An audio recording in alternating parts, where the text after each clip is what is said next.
Hello, everyone. Welcome to another episode of the War Report. We have quite a bit of news to cover for you today, so we'll, of course, have the Minutia Minute.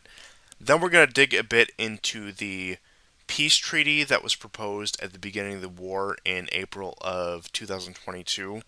The one that actually led to the subsequent, let's just say, removal by extreme means of the Ukrainian negotiator from agents in Kiev. And we also have some news out of Europe, especially the situation in Kosovo right now. Some other news out of Europe as well. And a little bit of Middle Eastern news, a little bit of East Asian news. But we're going to make the rounds, don't worry. And without further ado, I'll hand it over to you to give us the newest information on what's happening on the ground in Ukraine. Okay. Before I begin, I would like to thank Conrad of World War Now. I forgot to mention it. The last time we did the show, I was not well, as you know, and it slipped my mind. So I want to thank him for having me on the show. Please check them out. I haven't had the time to listen to their latest show that appeared, I believe, on YouTube today and on Substack yesterday. So give them a listen. Dimitri is back. They always do such a solid show. And as people here know, we're big fans of them. And with that out of the way, I will now give you, because it's been so long, both our schedules have been kind of conflicting. I'll give you kind of like what has been ignored. Um, uh, well, not ignored, that we haven't had time to cover. Let me just say, though, off the bat, that there are strikes going on tonight by the Russians using Garons and cruise missiles. Kinshaws were used, I believe, yesterday or the day before. Um, Putin claims he hit a command center, not unlike the strike that they did on Budanov, who is like head of military intelligence. And we still haven't heard from him. Um, but to take us to get some information in, um, civilian structure attacks are still going on. In Berdyansk, there was, I believe, a Tochka U that was intercepted. This is an area that's been targeted by the Ukrainians for quite some time. They've used Storm Shadows and HIMARS because the Russians are keeping their um, many of their helicopters. We'll get into the effectiveness of their helicopters because they've been quite startling, as it appears in the last 2 weeks. Um, but nothing so far in Berdyansk. In Shebekino, which is part of the Belgorod Oblast, there was an apartment fire. There's a possibility that a missile hit it or a drone. On the 16th of June, there was an attack in Belgorod. There were injured and dead, no dead, but injured. And then today, another attack in Belgorod. Um, there were also explosions in Lugansk in the last few weeks, and then there was also an attack on a center for people that were evacuated from the flooded areas in Kherson. This is just crazy. But they used the British Storm Shadow. A woman was killed. Um, so the acting governor of the Kherson region, who goes by the last name of Saldo, Volodymyr Saldo. Uh, and lastly, in Voronezh, there were more attacks. There was also an attack not far from Crimea, but in southern Russia, in Novocherkasskaya. There is a power plant there in the Rostov region. A fire went off. We don't know if it's sabotage or not. Uh, but those are like some of the things that have been going on. And the last one I'll cover is in Genishevsk area. This is also borders on Crimea. Again, more explosions. So A lot of these explosions were happening when the Ukrainians launched their offensive. I'll begin with the south. The Odessa in the last 4 or 5 days has been hit several times. In the Kherson region, after the flooding, I saw an incredible story of 5 Russian soldiers that were stranded on one of the islands. We know so far that 17 people have drowned, civilians, but they were rescued actually by Ukrainians. And the Kiev Independent actually did a story about how this is great. Now we can use them to free our own guys. Um, but the weirdest thing, honestly, was that other Russians close by on other islands began shooting at them. You can hear gunshots. Now, was it a warning? Did they think that these guys would take their own men and kill them later? I don't know. But it seems like a crazy thing. In any case, those 5 Russian soldiers that were stranded on the island were saved. I haven't heard anything to suggest that that they've been killed. Um, the riverbed of Kherson now is very dried up, and there is speculation that the Ukrainians are going to cross over. There have been attempts, at least 3 different boat crossings in the last 11 days, including one that there was a kind of a makeshift barge. It happened basically because of the flooding, not because of anything intentional. And Ukrainian boats tried to clear it, but were attacked and destroyed.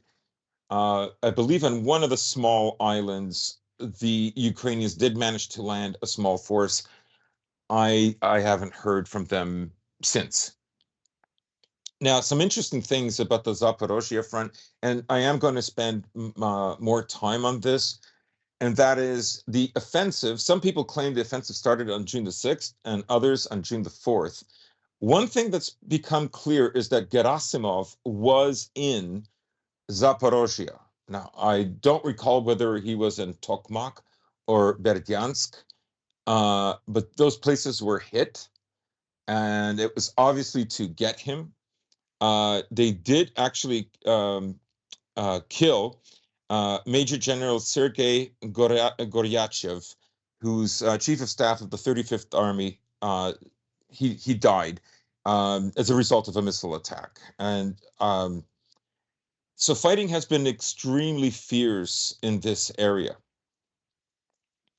The Ukrainians have also suffered losses of their own that are officers. 2 colonels, 3 lieutenant colonels, and 2 majors. They include Sergei Kuzmin and Sergei Konopatsky.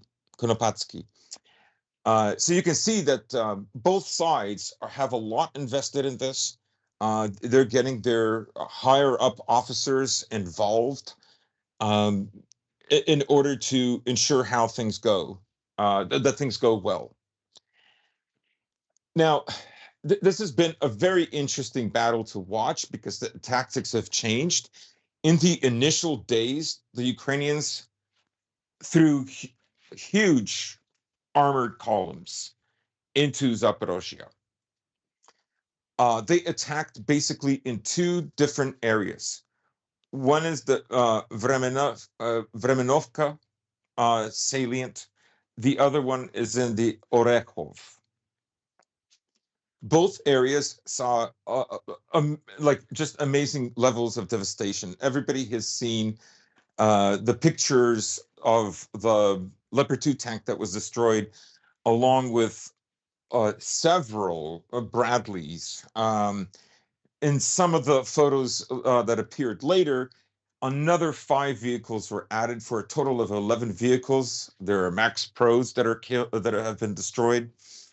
What's interesting is there was another area of the Zaporozhye front that had photos of 2 more destroyed Leopard 2 tanks, more Max Pros, more Bradleys, but importantly, 3 uh, Leopard 2 minesweepers. They don't have a turret for firing.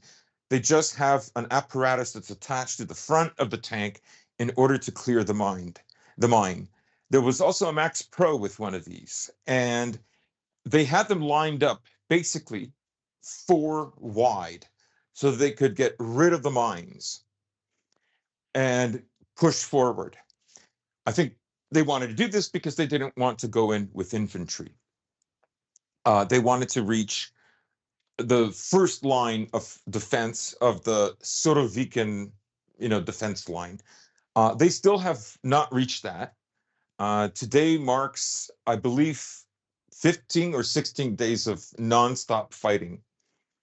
And remember that the NATO meeting in Vilnius is coming up on July the 11th. So, in a sense, time is running out. The Ukrainians have about 3 weeks to make a big impression. The news media has already started coming out with stories about that you should prepare for the front to not go very well, and all that sort of thing. But before I go into that, I want to bring up some very interesting videos that I saw about the effectiveness of the Russian helicopter squads that are taking out these columns, even at night when the columns are very small. The Mi-28NM is being used. Now, this was one of the first attack helicopters the Russians used at the beginning of the SMO. They had about 112 or 120, and they lost 12 during the initial weeks of the SMO. That lets you know just how thick Ukrainian air defense systems were with the S-300. Nonetheless, in October, both the Mi-28NM and the Ka-52, October of last year, received what goes by the name of Product 305, the Elmur 305, or Izdelenie 305. This is a shoot and forget missile. And this is kind of like what they were using on taking out all those columns. Of course, there was also artillery and mines. Some of the mines that they unearthed, other vehicles ran over them. There's another video of a vehicle, an armored personnel carrier that has been destroyed, and there's Ukrainians in a Leopard 2A6 tank literally drove head on to it to push it out of the way, or maybe to use it to clear mines. See, one of the reasons that they switched tactics by deploying small squads, maybe 20, 30, 40 people, instead of going with columns, is they literally don't have enough minesweepers, right? Because some of these minesweepers, they're just max pros with a minesweeper attached to it, and other ones are dedicated max pros. Now, Germany has offered to replace some of them with a different system, a non-Leopard minesweeping system. It was the Finns who gave them 6, and recall that I said that 3 of them were taken out. So the other crazy thing about Newest these NATO member, helicopters, everyone. yeah. So the other thing about these helicopters is they have a kind of a jamming device, a Vitebsk jamming device. And what it does, now I saw some videos where the Ukrainians are shooting Stinger missiles at them. These are missiles that don't go very far, but they're for low flying aircraft. They're perfect for it, right? So even if the Ukrainians lose the S-300s, these very portable and highly effective Stingers are there to do the job. Now, it should be stated that the Russians have not lost one helicopter so far. There was a Ka-52 that was damaged. Its tail was torn off, but it did fly to safety. That was the video was released today. So this jamming device. Now, I saw videos where 2 or 3 missiles miss, but my brother said, and he gave me like the link to it. There's one that had like it avoided 18 missiles. Completely crazy stuff. So you can see that the Russians this time were very well prepared. One of the things that surprised me was, like, I honestly thought that they would fight for a little bit and they would let the Ukrainians take over like villages fairly rapidly and then go behind the first line of defense, because there would be even more mines, there would be even deeper trenches, they're better fortified, right? And instead the Russians didn't do that. um, One of the things that they did do is, now that isn't to say that they held on to every village, but villages changed hands many times in this battle. uh, for instance, the village of Makarovka. Makarovka went back and forth 4 times. Novodonetsk was lost, and then the Russians regained it. Um, and then, of course, Piati Hatki, uh, in the far west of the contact line near the Dnieper River. This is important because there's a road that goes straight down toward Melitopol from there. It bypasses Tokmak and all that. But the thing is all these villages are in low grounds. I'm sure if people who listen to this show are watching other shows like Weeb Union and History Legend, they'll know you'll get a very good granular idea of what is happening there. But I do still find it baffling that the Russians have fought so hard to maintain these villages. Uh, Piatihatki has switched at least 3 times and is now kind of controlled by the Russians, but it's in a gray zone. Again, it's in a low-lying area. Um, if you look at topographical maps, right? So the far east side of the Zaporozhye front is right on the border with Donetsk. And the main salient, or the main direction that the fighting is coming from, is from Vremenovka. And there were several villages that the Russians fought for, but they essentially released. They gave them up. The last one that they kept until they gave it up was Makarovka. Now, this village also is in a low-lying area, and this is why they call this area the Vremevsky Ledge, because everything to the west side of it immediately is on high ground. So what they want is like a kill zone. They want the Ukrainians to go in there. They'll go in, take it from them, and then that, will draw the Ukrainians to try to retake it from them. But this is kind of like the technique that the Russians are deploying at the moment. Um, I'll read to you like some of the headlines. Let's say, for instance, at the Washington Post, this one says the soldiers of the 37th Brigade of Ukraine underwent modern training according to NATO um, standards and were armed with weapons supplied from the West. But within 20 minutes after their offensive, they suffered heavy losses. There were 50 people in my military unit, woodcutters. That's their handle. 30 did not return. They were killed, wounded, or captured by the Russians. 5 units of armored vehicles of the unit were destroyed in the first hour. We stayed there in the field without tanks, heavy armored vehicles. We were fired from mortars from 3 sides. There was nothing we could do, the soldier says. Heavy battalion casualties portend a terrible price that the Ukrainian leaders are willing to pay and feel they must pay, writes the Washington Post. So that gives you an idea of just how brutal this fighting was. Now, the Russians have noted that the losses there are in the thousands. Again, I've always said, like, I don't believe either side when they talk about losses of the enemy.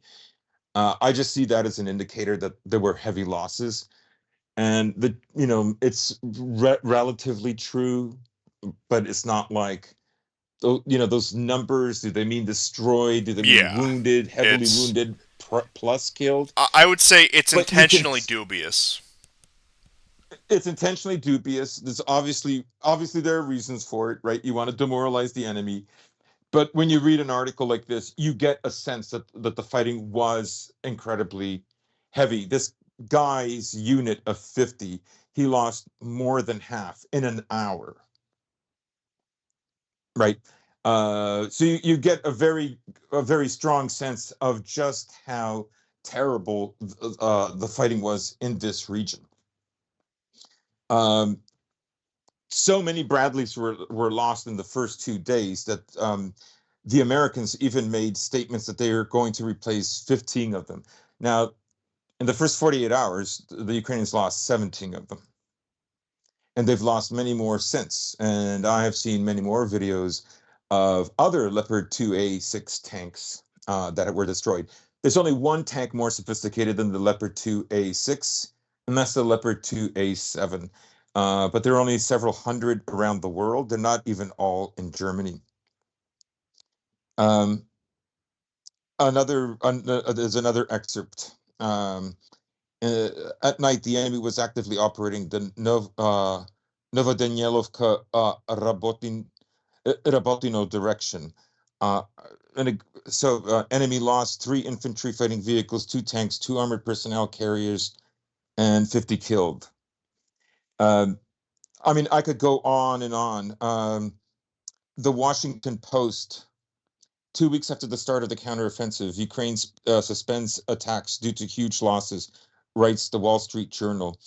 Ukrainian forces have largely halted their advance while commanders take stock of the past 2 weeks and analyze ways to break through the Russian lines without massive casualties. Journalists write that the Russian aviation was able to strike at Ukrainian armored columns with Western models of equipment and stop several attacks. Ukrainian officials maintain an optimistic tone, quote unquote, and say their forces have moved towards on a number of fronts. Now, those number of fronts are actually some very small villages. Some are about 1,000, some are about 235.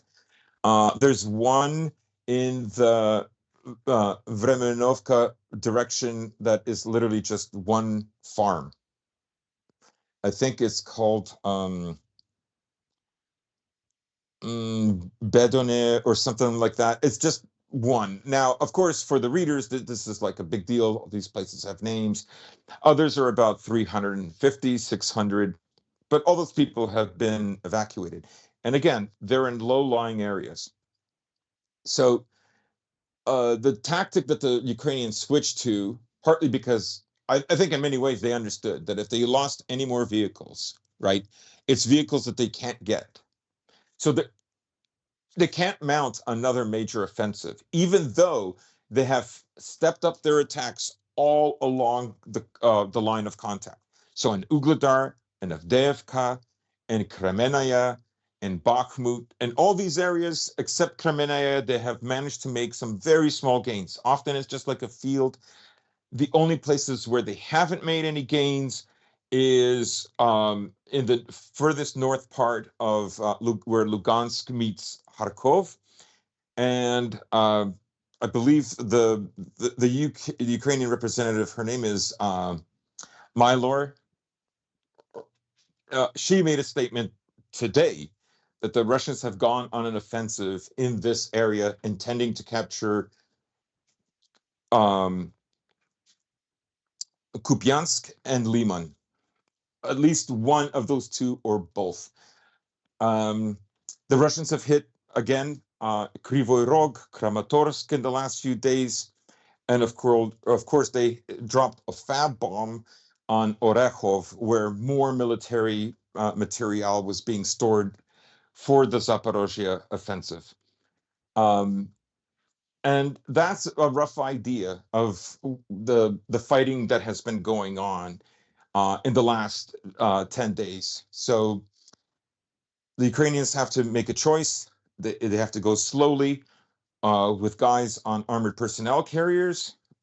They drive them out. They run the rest of the way into the forest patch. They use the forest patches, and then they hope to secure these areas. What the Russians are doing is they're employing not just their helicopters, but they're employing now their TOS system, They're essentially they're fire missiles. These are like flamethrower missiles.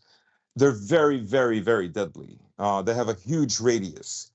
And although I've not seen any evidence, but the Russians claim in Piati Hatki that they used this on the Ukrainians. Again, I haven't seen the video for it. I've seen toss explosions, but not necessarily in an area where you could say that is uh, Piahati, Piahatki settlement, which is a tiny place.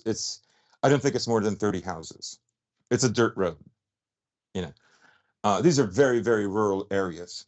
And some of the front, of course, there are 4 or 5 lines of contact. And the Ukrainians basically, if you count from the day that the offensive started, they're on day 16 of the offensive, and they haven't made it to the first line of defense. So part of the reason is I think they're afraid that if this doesn't go well, how are they going to, like, suppose it doesn't go well? The Ukrainians could say there was never really an offensive. There was a lot of probing. It was very costly, but we needed to do it to find out how strong the Russians were. Well, you know what I find interesting about the probing argument? It's a damned if you do, damned if you don't sort of situation for the Ukrainians, because you have a wealth of NATO, particularly American intelligence, heaped on Ukraine since before the beginning of this conflict. We're talking all the way since the Maidan, since 2014 at least. And with that, of course, I know that satellite images can't translate to what's actually on the ground, but with the amount of, at least in my opinion, the amount of probing they're doing doesn't match with the information that they do claim they have, which means either No. they haven't been getting the intelligence they've claimed they've gotten from the West, and the West hasn't been delivering on that, or they have all that information, they have all that intelligence, and they're still sending several men to in very dangerous situations for quote unquote probing missions with all of this. So no matter how you spin this, it's one of those things that doesn't look good. And I think you could say that about this entire counteroffensive. The competing narratives, all of them sound worse than the other, and there's really no winning narrative for Ukraine, no matter how the media would like to spin it, no matter how they want to try to twist and turn themselves into knots, trying to explain how this has been beat back for Russia, this has been a stunning defeat for Russia, when realistically, the counteroffensive so far, now things could change, but so far, it has been taking these small towns and villages, some of which hardly even register on the map, some of which are Mm-hmm. just the marked location of certain farms or buildings. And once again, I'm sure I am repeating something that's been repeated by about 1.5 million other people at this point, but I think it's worth mentioning time and time again to understand what we're actually looking at here with the counteroffensive. And this is also supposed to be the big break that Ukraine gets in order to either A, continue the war further, or B, have more solid ground for negotiations. Don't worry, we'll talk about negotiations later. We'll talk about the potential peace treaty from April 2022 that completely imploded, because there's a lot of details with that. Some things which I guess depends on who you ask, and I can kind of sympathize with it, that may raise some eyebrows as to what the Russian aims were and what Putin's exact thought process were with those. But once again, we'll touch on that when we get to that. Yeah.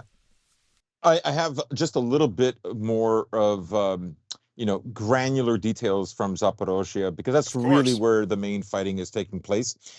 Um, I saw some Western source articles um, claiming the Ukrainians are damaging their own equipment so that they don't, so they're not sent to the front. There was a unit, it appears like 30, 40 men who felt that their commanders had not given them sufficient protection. Of course, there are others who were very successful, particularly in the Vremenovka area of fighting on the border of Zaporozhye and Donetsk. As I said, they took all the villages from Vremenovka down to Makarovka, and they did it by going around. Now, the interesting thing is, right? the guys that went in to storm these areas are like their best trained. After one day, they go on rotation.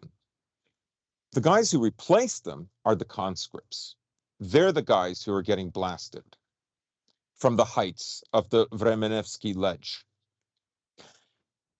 Uh, we've seen the Ukrainians do this before. These are the cannon fodder guys. These are the guys that are dragged off the streets and by press gangs. And now, like, I've seen video footage where, like, the guys in the press gangs are carrying Kalashnikovs with them, and they're firing in the air to scare off, like, the wives and mothers of these guys from intervening.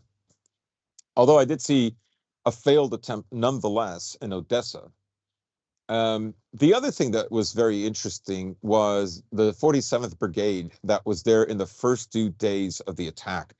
This was an all NATO trained brigade.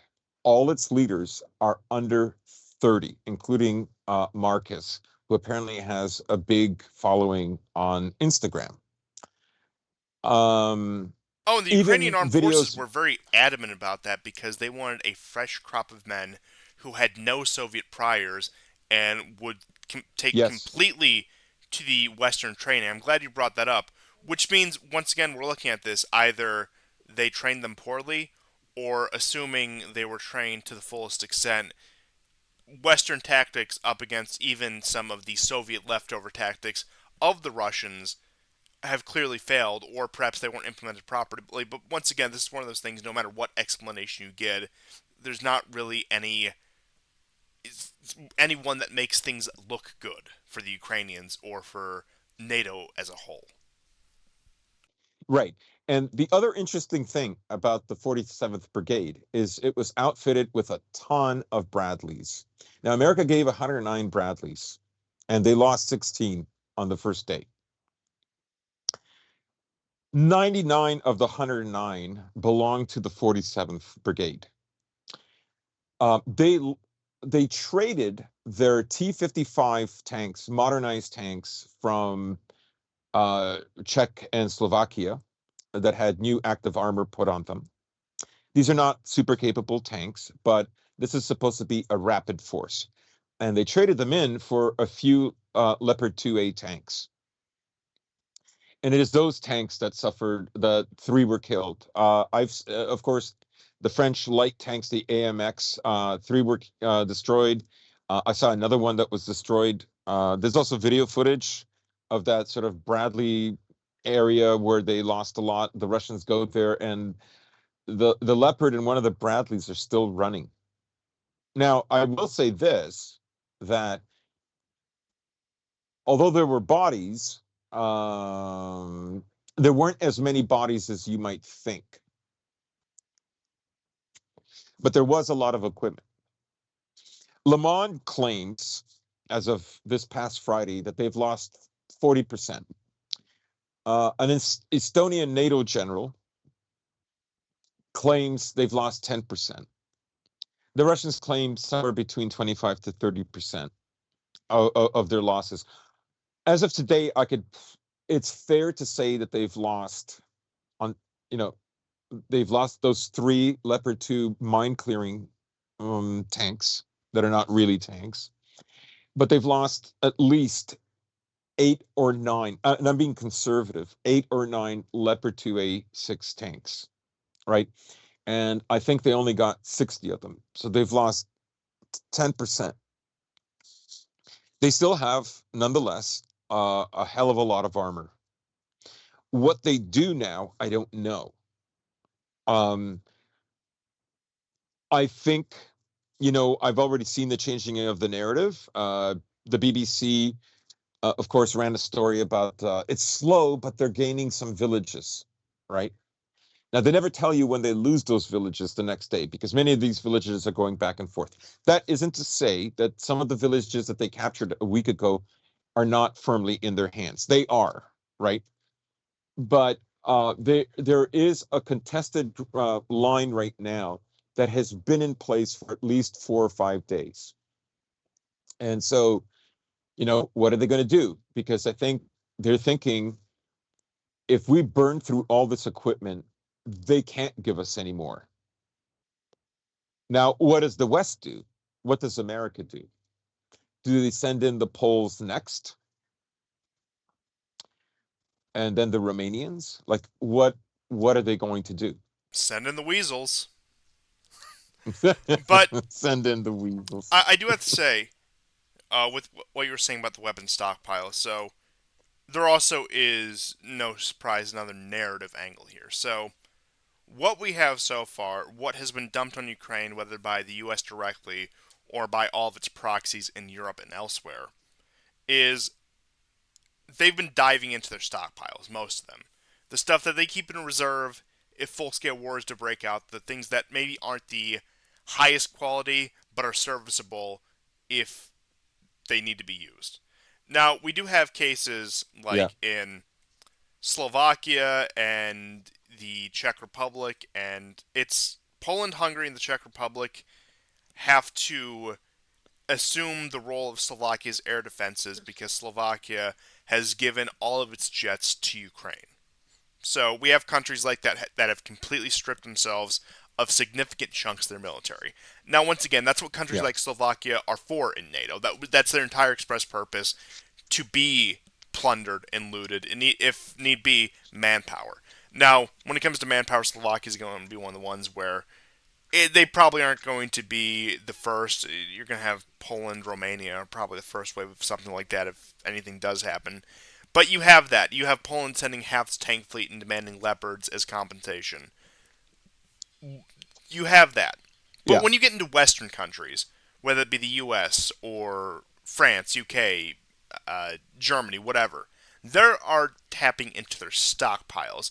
The stuff that, realistically, because of their defense establishments, probably stuff that just needs to be offloaded because some bureaucrat deems it's too old to be serviceable. So it's been a great offloading scheme for the past year and a half, admittedly. But if we are to believe that this is, and look, I think at this point they believe it, this is a great civilizational struggle against Russia, that the world will be made or broken on the back of Ukraine. Logically, the next step is they do tap into active military weaponry. That they send the stuff that yeah, is actively in use by the US military, by the British military, by the French military, etc. Because at that point, if we are to believe that, and like I said, I think the people in Washington, I think the people in Brussels, London, Paris, Berlin, wherever else, have by some means convinced themselves of this being some great civilizational struggle. If they are not going to directly intervene with their own military forces, they will take from their military forces the best of the yeah. best, their equipment, and give it to the Ukrainians. Or perhaps give it to the Poles for them to use in order to enter into the fight. But the next step will be, logically, either probably a combination of sending in other Eastern European nations into the meat grinder and sending the top of the top military equipment that's in active use. Because realistically, unless they are going to try to enter into some sort of peace negotiations, with seeing the ridiculous demand they have for negotiations, that's probably not going to happen. Russia has no motive to negotiate. Then there's no other step, and that's probably the best thing they can do, barring outright intervention, which they know they can't sell to the Western public, at least at this point. Yeah, I mean, let's say that by the end of July, there's just nothing more that the Ukrainians have. They're not, even if they reach the first line of contact, it's still not great. The US and the EU are still going to pledge more supplies, but it will take months for them to get those supplies to them, and many of them will only show up in the fall, is my estimation. Now, there have been more articles in the Western press, the Ukrainians complaining that they're sending them junk. A few weeks ago, there was one about the tracked artillery system that the Italians had given them. But you're seeing them complain about German and French hardware. But those aren't the only two countries. Other articles from papers like the New York Times, Washington Post, Wall Street Journal, talking about how um, a lot of this equipment is sold even before it gets there. And a very strange story. I believe it was either in Estonia or Latvia, someone set fire to one of these American trucks that would be probably used with a HIMAR system. It's not a HIMAR. It looks a lot like a HIMAR, but the telltale sign that it's a HIMAR is that the driver's window is smaller than the passenger's windows. So if they're the same size, that's not a HIMARS. In any case, it was set afire, and these things cost millions of dollars. So I thought that was very weird, unexpected, definitely. So if they send in this stuff, I don't see the Ukrainians going on another offensive until spring of 2024, if that. With that, I mean, bringing up spring in 2024, the second year anniversary of this war, thereabout, is, I mean, look, I don't think the war's going to be resolved by then, but it's just still unthinkable given what is happening right now. And of course, there were the pledges of F-16s. Ukraine's been begging for F-16s. Now, don't get me wrong, Yeah, the F-16, wonderful aircraft. Honestly, I think the U.S. would be better off just keeping F-16s, F-18s, and 22s over the F-35. Frankly, but that's my own personal aviation autism out of the way.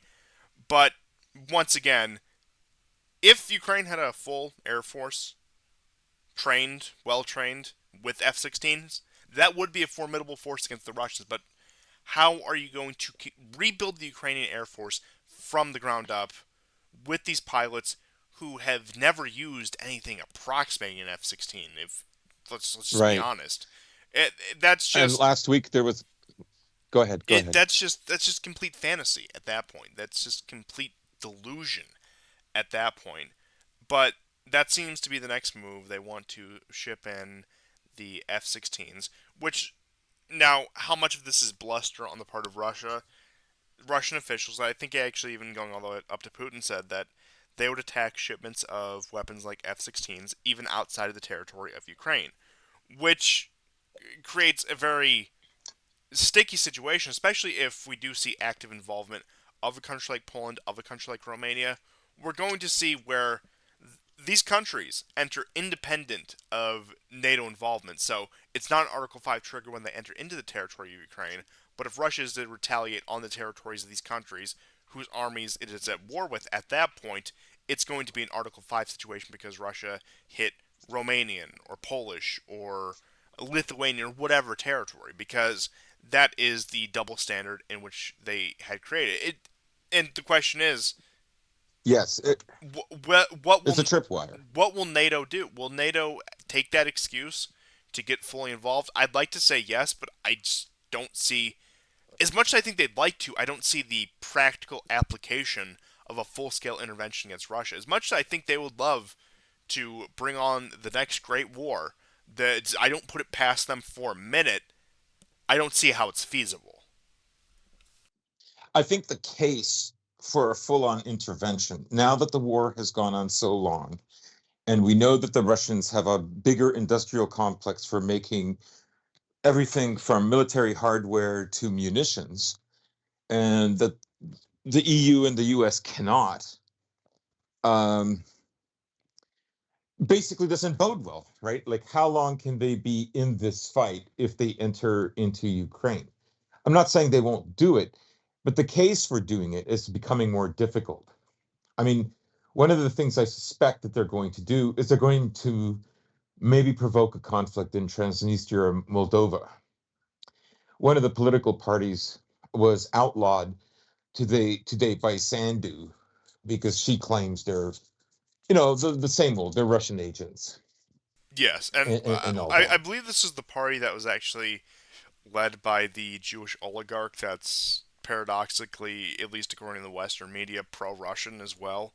So yeah, I remember that story going around. But yeah, you bring up a good point with provoking a conflict in Transnistria. I mean, we'll get into some of the Kosovo stuff because that is an interesting situation. It does seem like the West is less supportive of Kosovo and actually starting to view it as a liability at this point, which, I mean, just speaking purely objectively, it Strange. does. Uh, Mhm. but we'll touch on that when we get to that. But I do think these things have an interesting parallel. Maybe something in the Caucasus because we've seen some flare-ups between Armenia and Azerbaijan again. We'll touch on that in a little bit as well.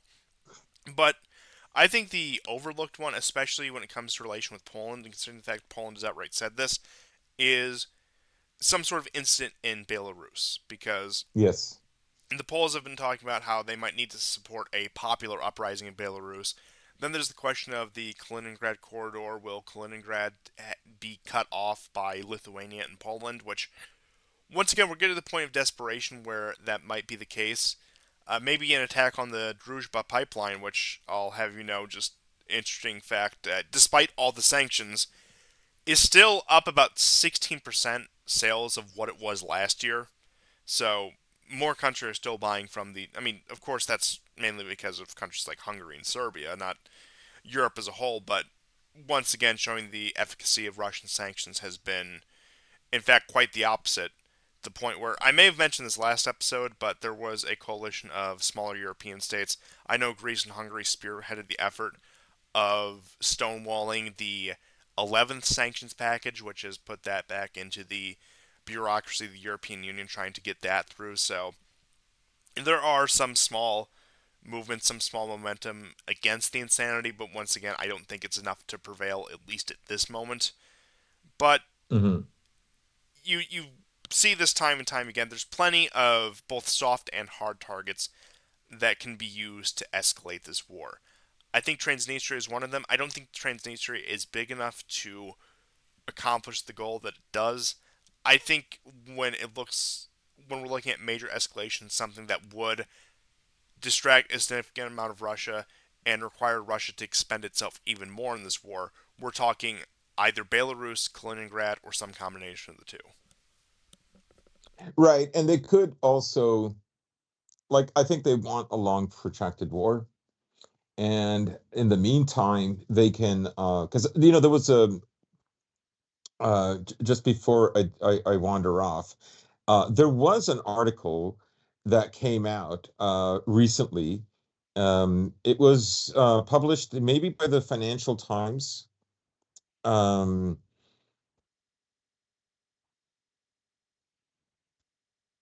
and it had two guys that, escaped from from Lukashenko's um, minions and fled to Poland. And one of them is called Grandma. It's just the most ridiculous call names you've ever heard. And again, it's like the Russia Freedom Party, battalion that went into uh, the Bryansk region back in March. Like, there's an article that's there right away, to talk about what happened and so on. Like, the, you can see that the Western media is like right behind this idea. They need to spread it, and then you have like the president of Czech Republic, Petr Pavel, who's suggesting, like, during World War II, um, uh, Japanese Americans were not treated very humanely, but we might need to do something similar with Russians in Europe. Also, keep in mind Pavel is one of the former top brass of NATO. And Yes, yes, he is. yes, exactly what you're saying with the idea of bringing back ethnic based internment for Russian diaspora in Europe. You have to appreciate the audacity of these people and also the, I guess you could say, ignorance of the Russian liberal and the Russian liberal diaspora. Because typically, when it comes to these sort of conflicts, they trump up the diaspora. They're the greatest weapon against the homeland. Uh, During the Cold War, this was especially the case, where you had a lot of defectors from the Soviet side, whether that be from the Soviet Union or one of the other Eastern Bloc states, would usually become pretty large voices and be used themselves to try to appeal to foment discontent within their home countries. That was the entire point of things like Radio Free Yeah. Europe, etc., etc. But looking at the nature of this war, how things have gone with Russian diaspora and Russian dissidents, it has just been declared a blanket: if you're Russian, you're the enemy. There's no ifs, ands, or buts about it. There's no room for Yes. the exploitation of dissidents. I mean, I think once again, Gary Kasparov. We all love him. Former Nazbol, by the way. Fun fact. Actually had affiliation with the National Bolshevik Party in the 1990s. You can look that up. That is real. He is probably the preeminent post-Soviet Russian diaspora critic of the regime, whatever else. There was a monument that Russia had built that had three flags: the current tricolor, the Soviet banner, and the imperial tricolor. And he posted some picture of red X's through the imperial tricolor and the Soviet flag saying, two down, one to go. So the the only acceptable voice of a Russian diaspora, and look, I know Kasparov's ethnic background isn't exactly Russian, but just bear with me Yeah, here, he's please. Armenian and Jewish. Yeah, yes, bear with me, please. The only acceptable position for a Russian diaspora is calling for the complete dissolution of your homeland, or like the Russian Freedom Army or the Russian Liberation Army, or whatever cute name they give themselves. The idea of liberating their people is going into a village and massacring their co-ethnics. That's the only acceptable form of Russian diaspora dissident in the West nowadays. It's you have to be completely self-hating. You have to be completely against your own people. There's no room for the quote-unquote liberal Russian who wants to go home and subjugate the country of the West. No, they are committed to the complete dissolution of Russia at this point, if it's not already obvious. Right, and a kind of implicit ethnocide, right? Like that's the only way. I mean, the people on this side, like that are of Russian descent, have got to be like the biggest idiots imaginable. Um, because there's nothing really that the West could offer Russia that would be better. And the other thing is that life in Russia is not what life in the Soviet Union is like, and hence why Russians are hated for ethnic reasons in Europe this second round in the battle with the West. And I am left That's what they wondering. have to do because they know life in Russia is not bad enough. I am left And wondering Putin is just too popular. in the question of diaspora in the West is to turn to the other side of this war, the Ukrainians, with the massive amount of Ukrainians who are interspersed throughout the West and also have been receiving Western support. Clearly, and look, I know there's the Bad Optics Brigade, the Azov guys. Those are the really obvious ones. But even when we go to the more, I guess you could say, moderate ones, compared to the average Westerner, they are still very, very hard right, even if they don't subscribe to some of the more extremist, let's just say, revivals of National Socialism, etc., etc. And I think it's understood that, absent this war, same case with a country like Poland, that their values, their ideas are intolerable absent a Russia to oppose. Because that's the only reason they're allowed to trump up these values, because they need to be the bulwark against Russia. So it does make you wonder, let's say the scenario plays out exactly how the West wants it. Ukraine is victorious, Russia completely implodes in on itself, breaks into 10 or 12 different rival states. At that point, you're a Ukrainian in the West who holds these far more right wing views. I'm not even saying you're an Azov guy. I'm just saying you hold uh, standard, what would be considered hard right views, at least from the perspective of the West. What do you do? Do you go back to a Mhm. ruinous Ukraine? Do you assimilate into a completely subjugated West that you, on a personal level, have no common identifying values with? It makes you wonder what the ultimate aim of these people are and what they'll do with this. Because you know, the minute the Ukraine war is over, if Ukraine is victorious or not, the same people they've adamantly supported will be thrown under the bus. They'll be left to the Russians. They'll be taken to the West. They'll be forced to agree to the LGBTQ CIA regime, as it were, the rainbow regime.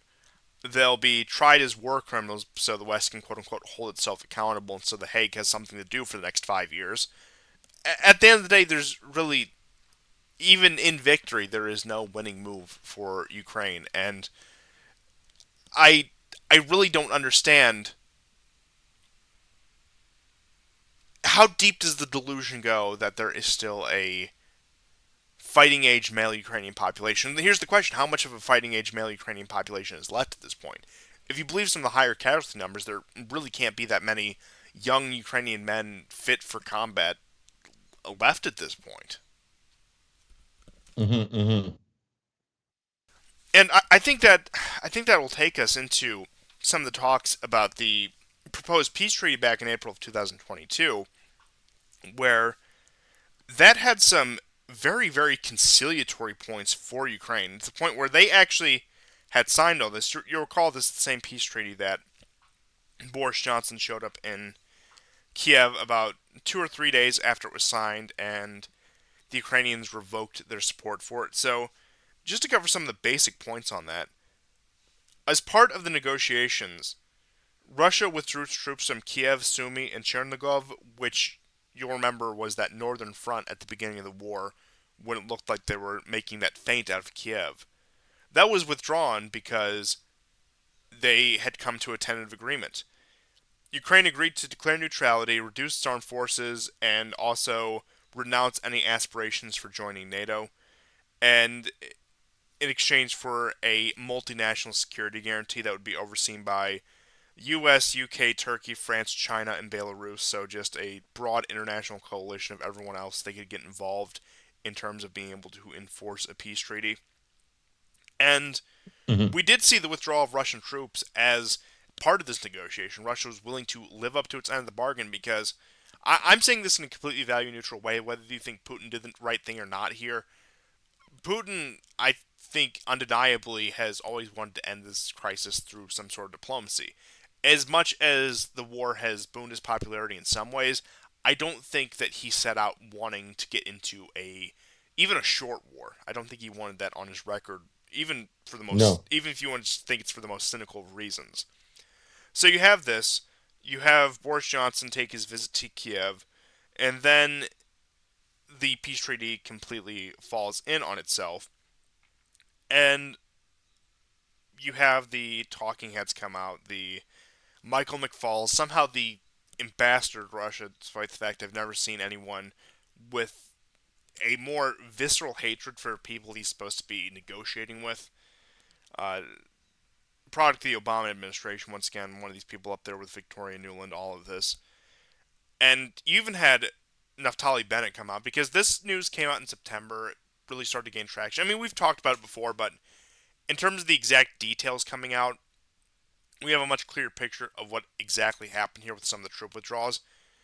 If you believe Naftali Bennett, who was Prime Minister of Israel at the time, he said, yeah, agreed to it. I think Turkey also confirmed that there was some sort of tentative agreement in work because the negotiations actually took place in Turkey.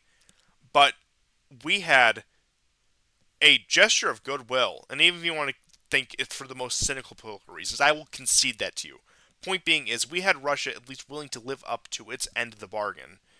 And then, just days later, the Ukrainians had broken this treaty and sent forward into battle tens of thousands, if not hundreds of thousands, more men who would not come home.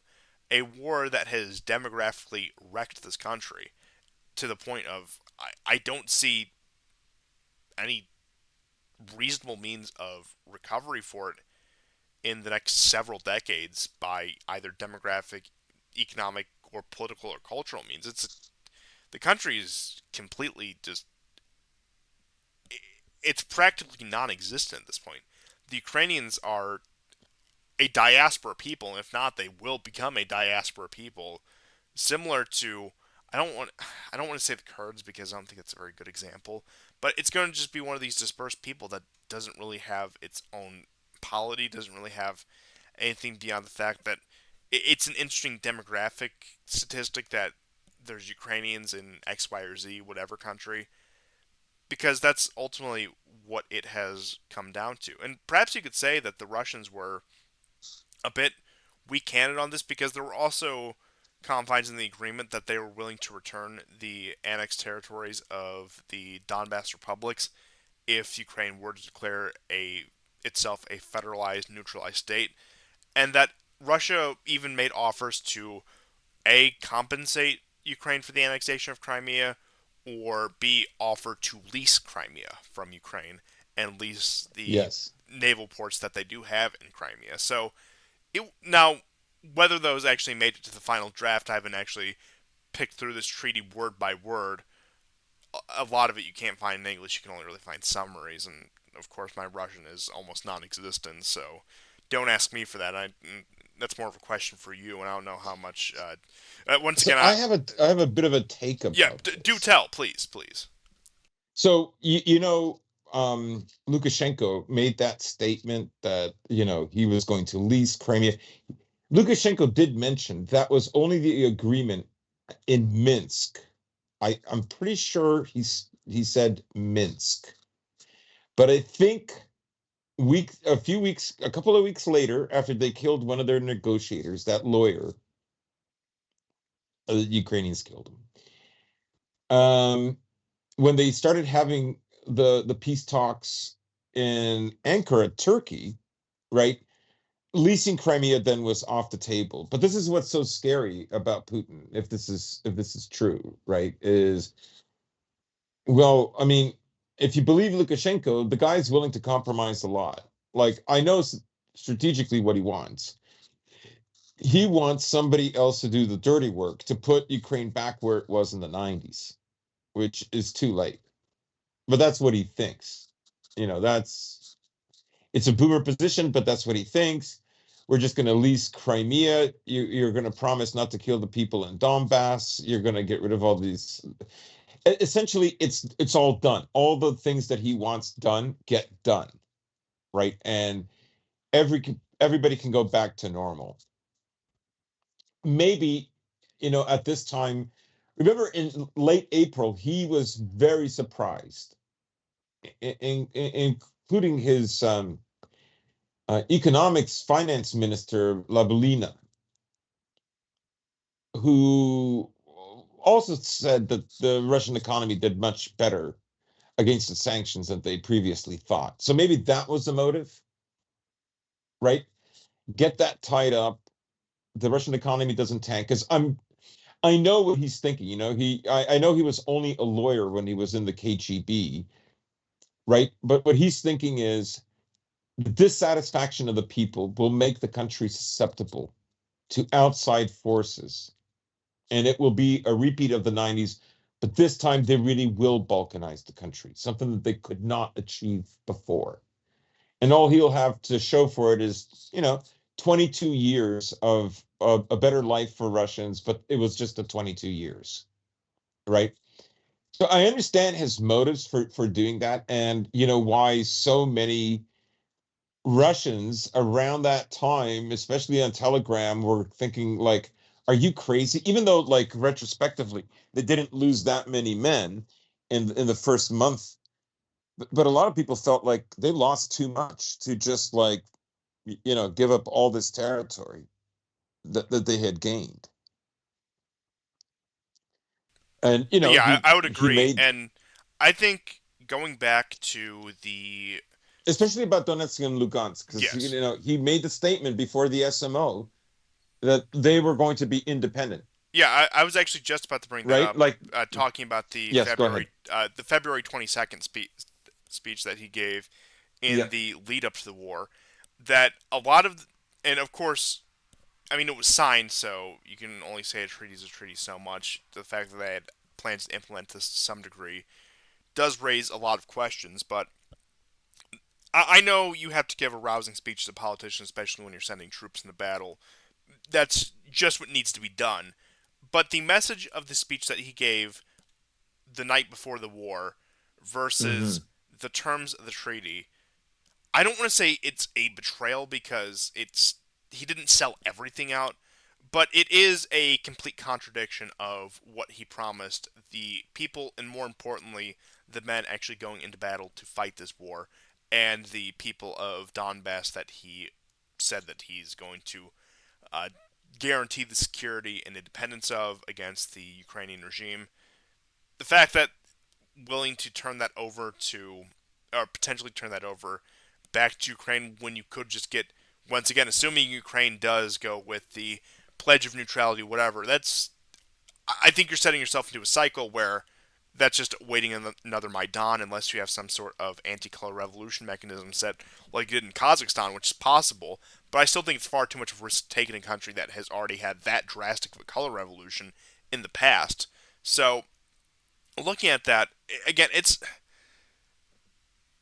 I think you're right. It's this very 90s mindset thinking that we can just have the easy piece, we can just sign off on this, we can just return things to the status quo, and things will play out in my favor because things have been reset, the West has been pushed back, 20, 30 years, so we have potential room to negotiate. And honestly, knowing what I know about Putin, if I had to take a guess what his next move would have been, it probably would have been more conciliatory moves towards the West again had this treaty actually been implemented, at least to some degree, of what it originally looked like. In which case, I think it would just be a resetting of the clock, pushing things back 15 years, only for another situation like the Maidan to happen, whether that be in Ukraine, whether that be in Belarus, whether that be anywhere else. Another fire on Russia's doorstep, point being that yet had to deal with that. So, tragic as this war has been, the treaty is just really, if I had to put a word on it, it was a band aid on a gunshot wound, and that a conflict like this was inevitable because you're not going to get a definitive answer to this question with the at least the papers we saw in April of 2022. No, that's just once again it's a band-aid. Yeah, and I don't know if he wanted to talk about, Putin's sanitary zone and all that. Of There's a course. map of it that some people have drawn up. But before we do, Ben Hodges today made like a really crazy statement. He said, That's something out of the if ordinary. yeah, so his statement was Russia doesn't understand the situation. Like if Russia leaves Ukraine, they will have security. Imagine believing America and NATO. Like, what a fatal error that would be. Imagine believing this, right? And then he says, which would be a distinction without a difference, because if he doesn't, Ukraine will probably end up one way or another acquiring nuclear weapons, or they could get nuclear weapons, or they could develop nuclear weapons. So it's a thinly veiled threat, and he's making like as if like Ukraine won't get nuclear weapons if Russia leaves Ukraine. America has broken all these nuclear arms treaty agreements between themselves and Russia for decades. Like why would you believe this organization? Why would you believe I mean, America, just in right? Like 2019, Trump Russia scrapped the coming out of the IMF. 90s. Yeah. I mean, there were several times that Russia asked to join the EU. There were several times they asked to join NATO. They were denied. And so, but NATO keeps expanding, going closer to them. I mean, obviously, what they're saying is no. I mean, I don't know if it was Clinton or Bush, but he said, no, you're too big. You can't be part of this. You're too big. But of course, if Russia was balkanized, then they wouldn't be too big. Then they would be perfect bite-sized pieces for global homo, right? And so it's obviously a threat, but in a way, Ben Hodges is making Putin's work easier if Putin's work is in the next few weeks to demonstrate a casus belli, right? Oh, Uh, absolutely. he, And look, I can say that when this war first started, I have to say, and look, I still to a large degree feel this that look, this isn't a very pleasant situation for anyone involved. I wish it wouldn't have happened. I wish it would stop, and that I don't really think anyone's benefiting from this. In which case, I still, to a large degree, do feel that. But looking at what has happened in Ukraine, particularly what the West has done in Ukraine, it makes me realize. And look, I had these feelings somewhat, but I think they've only been amplified after having watched a year and some change of this war. That Ukraine, in particular, and the West as a whole, is behaving like a rabid dog. And this is a situation that unfortunately needs a much more permanent answer, a permanent solution. Hmm. And the only way Mm. to do that is, just speaking purely from great power politics, is Russia needs to assert the fact that this is our sphere of influence, this is our territory, this is territory that we have a dominion and a say over. You will respect this boundary, or else there will be consequence. Because what we see right now is this global revolutionary state running out of Washington, D.C., spreading everywhere, that several countries, including Russia, thinks can be negotiated with on rational terms. Clearly, that's not the case. Now, whether Western Russia cooperation is possible, I think it's a completely different question. But with the current regime in the West, led out of the insane revolutionary state of Washington, D.C., it's impossible. This is a, a threat to the world, both for the people outside of this empire and the people inside of this empire, frankly, as well, because they're not benefiting from it. I'm not benefiting from it. You're not benefiting from it. I doubt anyone in the audience is benefiting from any of these American imperial projects or any of these American imperial projects in the past. And it's gotten to the point where, realistically, look, I'm not asking you to think that Russia is quote unquote based, whatever the hell that means at this point. I'm asking you to realize that this empire is facing the closest thing we're seeing to a sovereign, self governing challenger, and that Yeah. even if you hate Russians as people, whatever, you have to realize that it is of the utmost importance for this unchecked regime to have some sort of stonewall, something to stand against it, because the minute something is gone, whether that is internally or externally, it's going to be even more hellish than it is now. Like I said, I'm not asking you to become a completely Russophilic, just to once again dispel any notions of whatever you might want to put out there, any of the critics of these sort of ideas. But point being is, you have to realize that Russia at least represents some sort of alternative system for not Yeah. just themselves, but for everyone in the world. For a world that isn't dominated by one insane revolutionary terror state that is the current United States. Yeah. Yeah. Yeah. Um, I mean, America is like always in a permanent state of revolution. It's always exporting its pathologies. You look at like the new potential Miss Germany. She's this gigantic black woman. Remind you of Lizzo. I mean, how many blacks does Germany even have? It's less than Britain. But that's what it does. It makes little mini Americas everywhere, with the same pathologies, with the same problems, with the same techniques of civil control. Look, But I know another it's going to figure. sound cliche, but they've worked out to a T how to control the domestic American population to the point where even the Yes. so-called Yeah. dissidents in opposition are completely in line with the regime. So it's a formula that they must export everywhere in order to maintain their control. That's just the way that they govern themselves. And Yes. realistically, it's no different than what several other empires have done throughout history. It's just that the certain ideas and certain, as you said, pathologies that have grown out of America, especially I would say in the past century, have taken it to a level to which we have never seen before. Where once again we've talked about Hmm. how we, as part of our foreign policy, we are dedicated to creating these radical fifth columns in any given country, whether that be on the racial or ethnic level, whether that be on the sexuality level, Gays whether and trans. yeah, Yeah. exactly, any of that, all of that, and they'll often throw Yeah. in some sort of combination of the aforementioned. I mean, just look at the Kurds, for example, the brave woman warriors of Syria and Iraq. Like, what do you think that actually is? I know that's a tired point, but Hmm. honestly, Hmm. what do you think Hmm. that Hmm. actually is? This is the only way that this empire knows Yes. how to govern, and it is. Look, I know empires tend to all be destructive in some sort of way, but I would say the American empire has become a uniquely destructive force in the world. It's also the Yeah. preeminent destructive force in the world as we're speaking.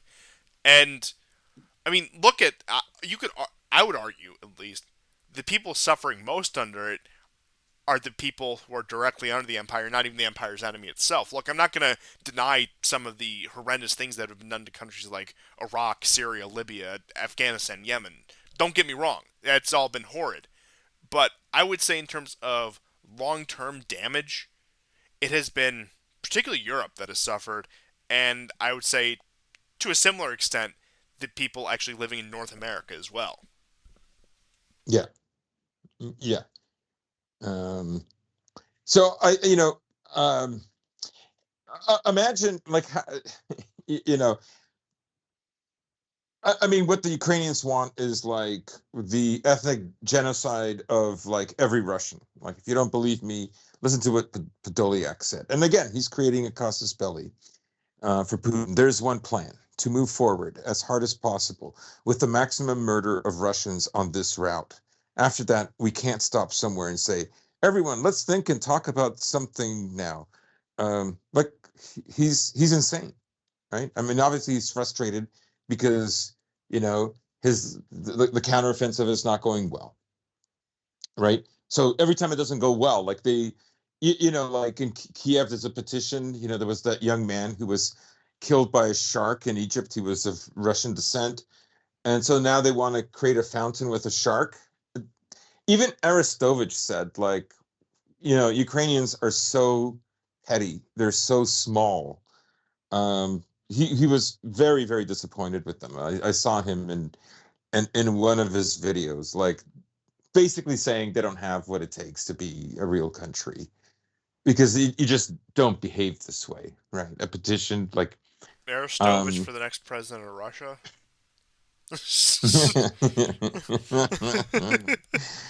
yeah, yeah. Oh, that's So the whole thing is, it's, totally crazy. um I mean, I don't know for sure how this war is going to end. um there was an article either by CNN or Political. I think it was Political, and they were talking about how, the Pentagon was freaking out because they're basically saying we cannot keep doing this war. We have to think about China. The realists within the Pentagon, right? Instead of the neocons. The neocons are obsessed with destroying Russia. And remember, like, it doesn't matter what you think of Russia. Russia doesn't owe you anything. Like, it owes you nothing.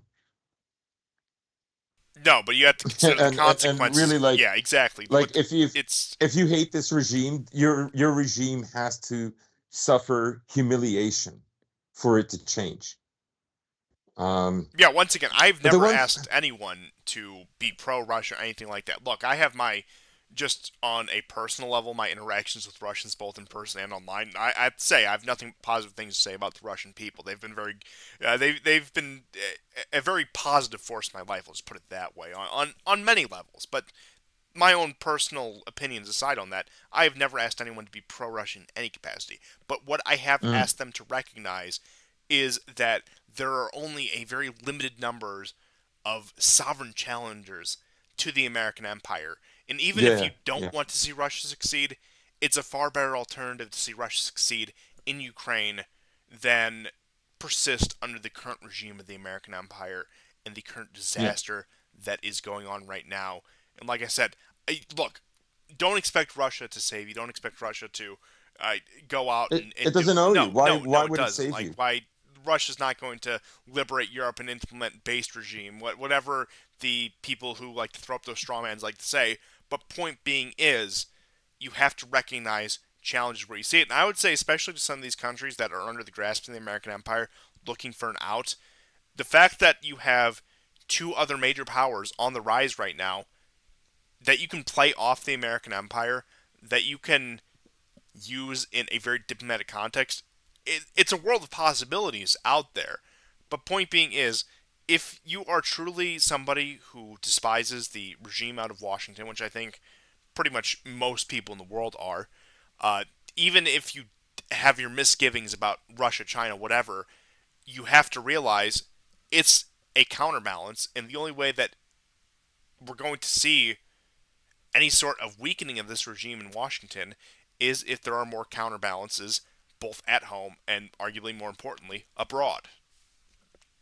Yeah, like, I mean, what are you really enjoying about America right now? Like, if if America if America wins, do you think the trajectory that they're on is going to increase or decrease? I mean, we've been saying this from the start of this war, right? Like, what I mean, Ukrainian leadership made its decision over a year ago, and even if it won, but let's say economically everything was fixed. Like, there's no way, like, America would give it the same treatment it gives all the other countries in the EU. Like, in Poland, for instance, they had, um, I believe he's the son of Zbigniew Brzezinski, and he was, at the gay march in Warsaw. The Along with the crowds were U.S. huge, ambassador. Yep. right? Like, this is like America basically getting almost everything they want out of Poland, and they still have these pathetic, degenerate subversives in their culture, right? And as I've always said, if they win this, this is like Eastern Europe will be forced in a really heavy-handed way to look more like Britain, the Anglosphere, and Western Europe in terms of like highly developed global homo. Once again, Eastern Europe is being liquidated as we speak, especially with the military aid that has been funneled through it. But the liquidation of, I won't just say Eastern Europe, but of, let's just say, sane European countries is next on the agenda after the collapse of Russia. Whether that be uh, countries like Poland, certainly Hungary at this point. Hungary has made itself more than enough enemies, or the Baltic states. And I would even apply that to some of the Western countries that have had a right wing resurgence.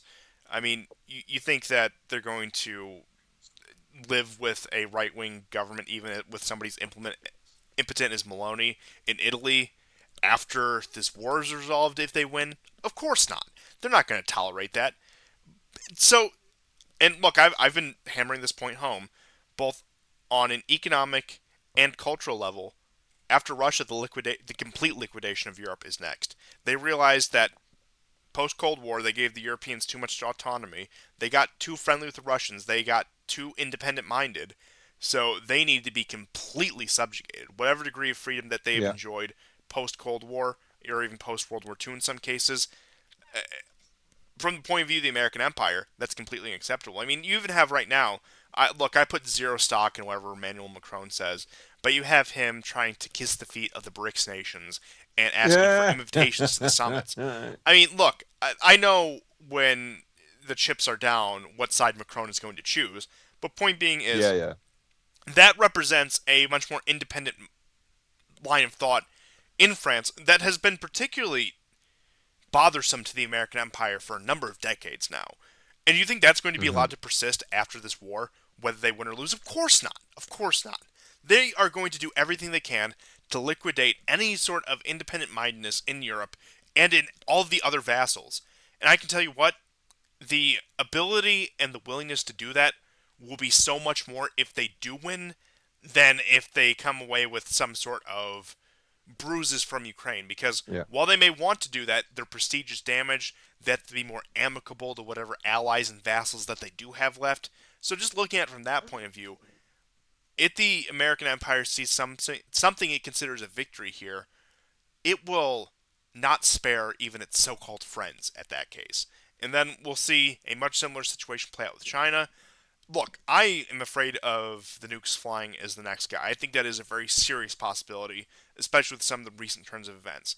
But I would say I'm equally afraid of the amount of cultural and civilizational damage that the people in Washington D.C. want to do on a global scale, and it has the potential to once again destroy civilizations that have been around longer than even the knowledge of the North American continent existing. Like that's the kind of Yeah. level that we're talking about right now. And I can tell you, win or lose this war, and if they win it, it's going to be so much more because they are going to be high on their own victory. They're going to view this as a Yes, they chance will. to tie up all loose ends. They are going to spare no one. If they lose this, they're still going to be very vengeful towards the quote unquote inadequate allies who they will pin the blame on losing this for. But in terms of their capability, they're not going to be able to do as much damage as they could. But I think I've hammered home the point enough that the American Empire is out for everyone's blood, friend and foe alike. Let me read you something that was said by a it was a decorated World War II major. I believe he was in the Navy. He eventually became a psychiatrist. Um, I'm not going to give away what university he was at, but this is something he wrote down. In a new world order with world laws, a world police, and government, the United States is the abstraction of one world which we are on the verge of creating. The lot has fallen to the United States to take over the direction of carrying out this last and difficult experiment, the global campaign of good against evil, by completely dedicating ourselves to the idea of one world government. We will stir the hearts of all people on earth with the hope of a security that can counter any form of totalitarianism.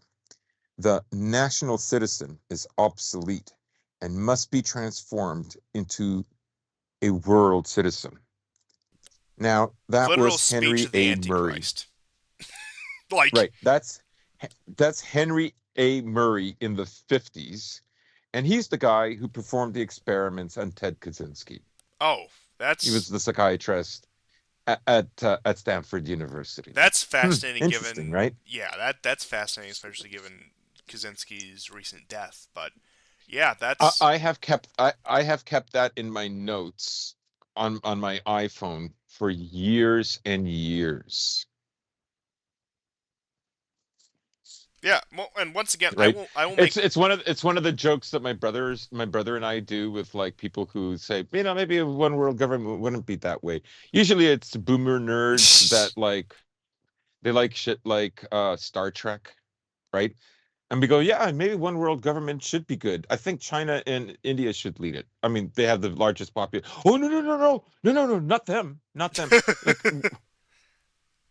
we all people who want one world government. What they're really saying is they want the total global control of the world by the U.S. Like that's all it is. and look The UN is like this silly front for it. before I move on to the stuff about Kosovo and some European news, I will make one final appeal on this point. Assuming, and look, there may be a few of you out there, and I think if you are here, you're obviously very sympathetic with their ideas, and you're probably going to agree with this. But just to put it on the record, assuming you're somebody who does view yourself as a true founding stock American, true descendant of this land, and view this really as your country, fair enough. Look, the accomplishments of the people on the North American continent have been remarkable. I will never take that away from anyone. I will never take that away from those people. But the policies that have ruled it have been less than ideal. I'm talking even going all the way back to the beginning. And I will speak to the current one now. You must have realized, and I think if you're listening to this right now, you probably have realized, that if you view yourself as somebody who really is a product of this land, view yourself as somebody who really is uh, a genuine American, well, the people in Washington, D.C., the people running the American empire, have no more regard for you than they do for the average European or Russian or Chinese. They view you as all the same. They view you as just as much as an enemy as they view our quote unquote rivals abroad. And that's really what it comes down to. And I'm not asking you to, once again, I will reiterate, I'm not asking you to be pro Russia or pro China or anything else, but I'm asking you to realize that you are viewed as the same caliber of enemy as the Russians and the Chinese are. That you, Yeah, yeah. according to the people in charge of the American empire, it's a distinction without a difference between the average Trump voter and, frankly, Putin or Xi Jinping at this point. It is all the same. They view you with the same amount of disgust and revilement, and there's nothing left for you in this empire if there even was anything in the first place. And once again, that's the final appeal I will make on this point. But I just want all of you to consider the things I've said in that regard if you think that there is anything that could be salvaged from the American empire at this point. Mm-hmm. Yes, that's what I Yeah, have. there's nothing. No, there's nothing. But I will shift gears to one of the more odd situations I think we've dealt with in since the beginning of the show, and that is, at least on the surface, what seems like the abandonment of Kosovo by the West, that it's becoming too much of a liability to manage. The fact that they're appealing to the Albanian Kosovars to enter into some sort of negotiation with Serbia. Now, of course, there have been negotiations facilitated in the past, but much more, let's just say, genuine negotiations that don't involve Serbia just conceding everything. I mean, we're looking at the point right now where all the major border crossings are closed. You have the Serbian military amassing on the border yet again, and you have the European Union and the U.S. sanctioning Kosovo. Something I thought I would never Mm-hmm, see. mm-hmm. Yeah, me too. I mean, I think what this is it's a soft concession. They realize that this project, especially in the face of much greater priorities, is something that just can't be maintained. The Albanians in Kosovo are far too audacious for what their strategic value actually is. Don't get me wrong, the Albanians Yes. aren't worthless to the American empire, but considering everything else at stake right now, they're a secondary concern at best, and they are not willing to intervene against Serbia, a country that, once again, they are trying the soft conquest on. They've tried color revolutions there. They're trying to get them to finally capitulate and join the European Union as well. That's been on the docket for years now. So they have been, I don't want to say gentle with Serbia because that's certainly not the case, but they haven't been outright as hostile as one would expect to Serbia over the past, I would say, 10 years at least, because they view this as a possibility. They view it, they can subsume it into the Washington Brussels axis. It's the point where it's just another subservient state. And frankly, I would say actually the biggest preventing factor there, you would probably know better than I would, is the fact that Kosovo has been broken off. The fact that a part of Serbia is under what is functionally NATO occupation with a foreign ethnic ruling class that, all things considered, demographically speaking, are relatively recent arrivals against the actual people who had occupied that land for centuries. And once again, there still is a major Serbian population in Kosovo, concentrated in the north, no less, but it's still there. They've been subjected to some of the worst ethnic treatment I think we've seen in the past several decades from any Yeah. country in the world. And then Like, many thousands have been forced out. oh yeah, I mean, I think the long range plan, right? I mean, America would like Serbia to become part of the EU eventually, absolutely. and and of course NATO, which they from time to time practice with, right? But I think it's unsaid, but my guess is that Vucic is not going to make that possible, not just Kosovo, but of a kind of recognition from America. Let's say perhaps an apology of what they did in 99 was wrong. It was inhumane.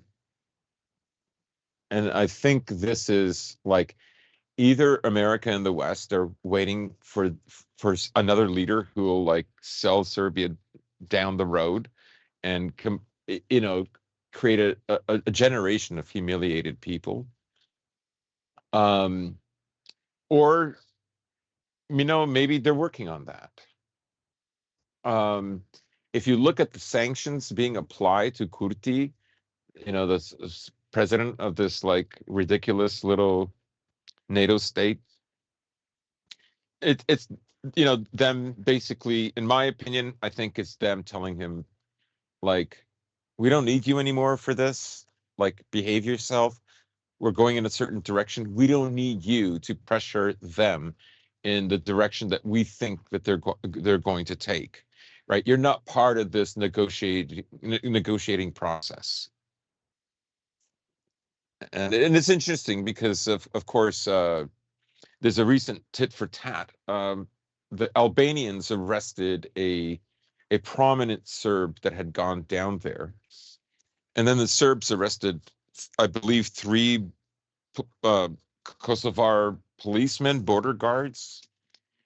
Um, so they're kind of pushing back, and yeah, they don't have they don't have the Kosovars do not have the support that they think they have anymore. So like you find out that's how it goes. Yeah, it's they've served their purpose. They have done that, and I mean, it even the president of Albania is telling this guy to cool it. yeah, that's Even his co-ethnic. It's hilarious. it. Kosovo's becoming too much of a liability. Yeah. That's no there's no other way to put it.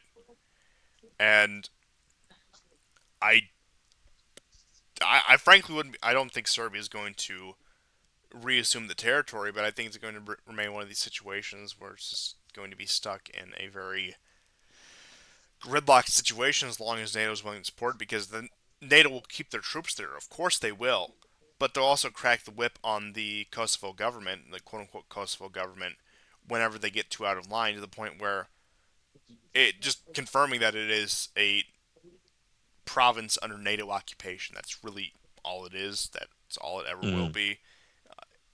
In the event that NATO leaves, we'll probably just see a free for all with the Serbs trying to reabsorb it with maybe some organized resistance supported by Albania. Maybe. That's a big question mark on that. I couldn't say for certain. But the situation has taken a very unexpected turn to the point where I figured when tensions were flaring up back in 2021, 2022, that this was going to be one of the situations where NATO viewed it as yet another chance to flex their muscles. And even without the outbreak of the war in Ukraine, this could be the second front. Even if they can't tie down Russian resources, they can humiliate Russia by inflicting wounds on Serbia while Russia's unable to defend Serbia once again, like we saw in the 1990s. But it looks Mm. like they have taken the exact opposite approach, where they're cracking the whip on the Albanians. Even the situation in Bosnia right now, with Dodik and his threats of cutting himself off from the larger government in Bosnia, even that is being taken relatively unseriously by the West at this point. Nobody's really addressing that. Whereas if you saw the situation, I would say even 2 or 3 years ago, many people would have foretold another war in the Balkans because of it. The only way I can see this flaring up, particularly the Bosnia situation, is if I would say the UK of all countries would have to fan the flames there, and that they would be the ones who take it upon themselves to have this project of more agitation in the Balkans. Now, perhaps they will, in their feud with the European Union, go over their head and give some sort of support to the Kosovars, although that would require a green light from Washington for certain. Perhaps that's a way of Washington by proxy to support Kosovo, where they will launder it through the UK, because the UK once again is looking to be that American spearhead into Europe, justifying its own existence and its own position of power. Where, like I said, I'm not even saying that's for certain. I'm just saying if any fanning of the flames were to take place in the Balkans right now, it probably would be for the UK for that exact reason, especially considering the direction Ukraine is going, and that the UK had also sunk so much into Ukraine, especially with naval cooperation in the Black Sea, and that project is completely unraveling. The UK is going to need to find another reason to justify itself. I don't know, perhaps they'll be the largest supporter of Poland entering into the war on the side of Ukraine. But I do think that, once again, the British in particular are interested to see the ignition of a new conflict, or the escalation of the current conflict in Europe, just to maintain their own position, especially with the decline they've been in for the past, 2, 3 years. Their economy Mm. has been ravaged. Their position, their global prestige has been ravaged. They need some sort of rally to legitimacy in the UK right now, and they're going to get that by hook or by crook by any means necessary. And I could see them being a very adamant supporter, if not in the Balkans, of, for example, a Polish entry into the war in some sort of incident in Belarus or Kaliningrad. The British are primed for that. I don't know. Maybe they'll blow up the Druzhba pipeline. Who knows? But they're primed. Yeah, They they've need. been very adamant. They've been very adamant. They're very, even more than the Americans. Um, the British were saying just today. I'm sorry to cut you off, but Oh no, no they were saying problem. today how the supply of modern Western fighter jets to Europe is paramount right now. It must happen. Like they've made like Ukraine's existence their existence. If Ukraine falls, Britain falls. It's almost on that level. Oh, yeah. That's. I would say that's exactly on that level. And although they have supported the American project in East Asia, it is paramount for British interests for an America involved in Europe because, once again, it will go through the UK. It is the UK's claim to legitimacy. That is why I would say Yep. they've been more entrenched in Ukraine, and that I wouldn't be surprised if they are also in on this potential Poland Belarus flaring up. Because, once again, what other way is the UK going to justify themselves both at home and abroad? The situation there has been completely laughable since Brexit. Now, don't get me wrong. I think any country detaching itself from Brussels is a good thing, but we also do see the other side of that, the consequence of that, and perhaps that's just given the situation that is the UK, and there are only so many potential paths a country like the UK could have taken in that, to the point where maybe it was a foregone conclusion something like this would happen. But the fact that Brussels took a wound to its prestige, I will always give the Brits credit for that, nonetheless. But point being is, with that, with being severed from that, the British are a particularly dangerous force. Once again, a nuclear armed force, a country that very desperately needs to justify its, I guess, what you call great power status or what remains of it, and needs to do it much sooner rather than later.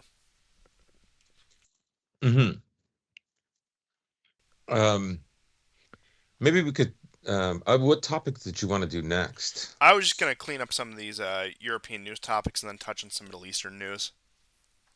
Okay, because I was thinking like if you wanted to, because there's been a change of rhetoric with Putin. You know, he he had these um, military bloggers come visit him. And my favorite was one of the Telegram channels said that these guys look like bums, like they live. Didn't they? They're going to the Kremlin and they dress exactly the same way as they do when they're sitting on their sofa Versus Zelensky. with their laptop. That guy wore Gonzo was wearing a hat, and he says, "May I remind you that unless you're a Roman Catholic cardinal, you cannot wear a hat." And the I just love that stuff. But um, all that aside, like his rhetoric is changing. Like and today they made a statement that the grain deal it cannot be. I know they've made the statement before, but there's something telling me that they feel comfortable sticking to it this time compared to the other times. And maybe that has to do with the way the counteroffensive is going in Zaporozhye.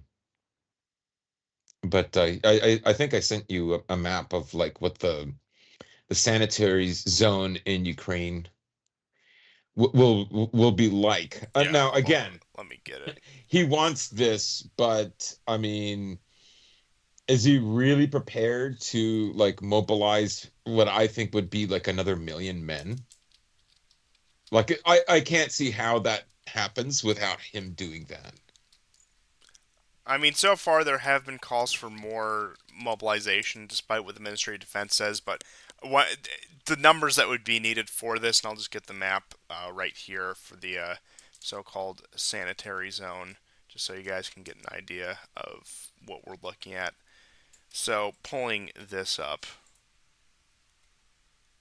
we have. There we go. Perfect. Let me shrink that down a little for you.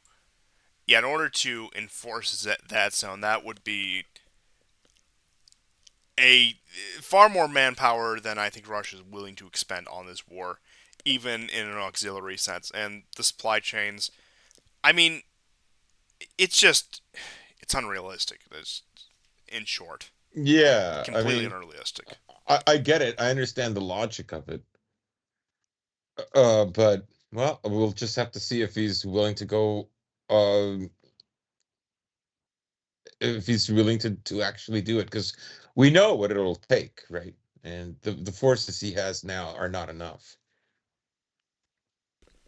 Unless there's a complete collapse in the Ukrainian military, unless it completely goes into a state of anarchy, that's not going to happen. Even then, once again, there'll probably be some sort of Polish or Romanian or whatever intervention to make up for that.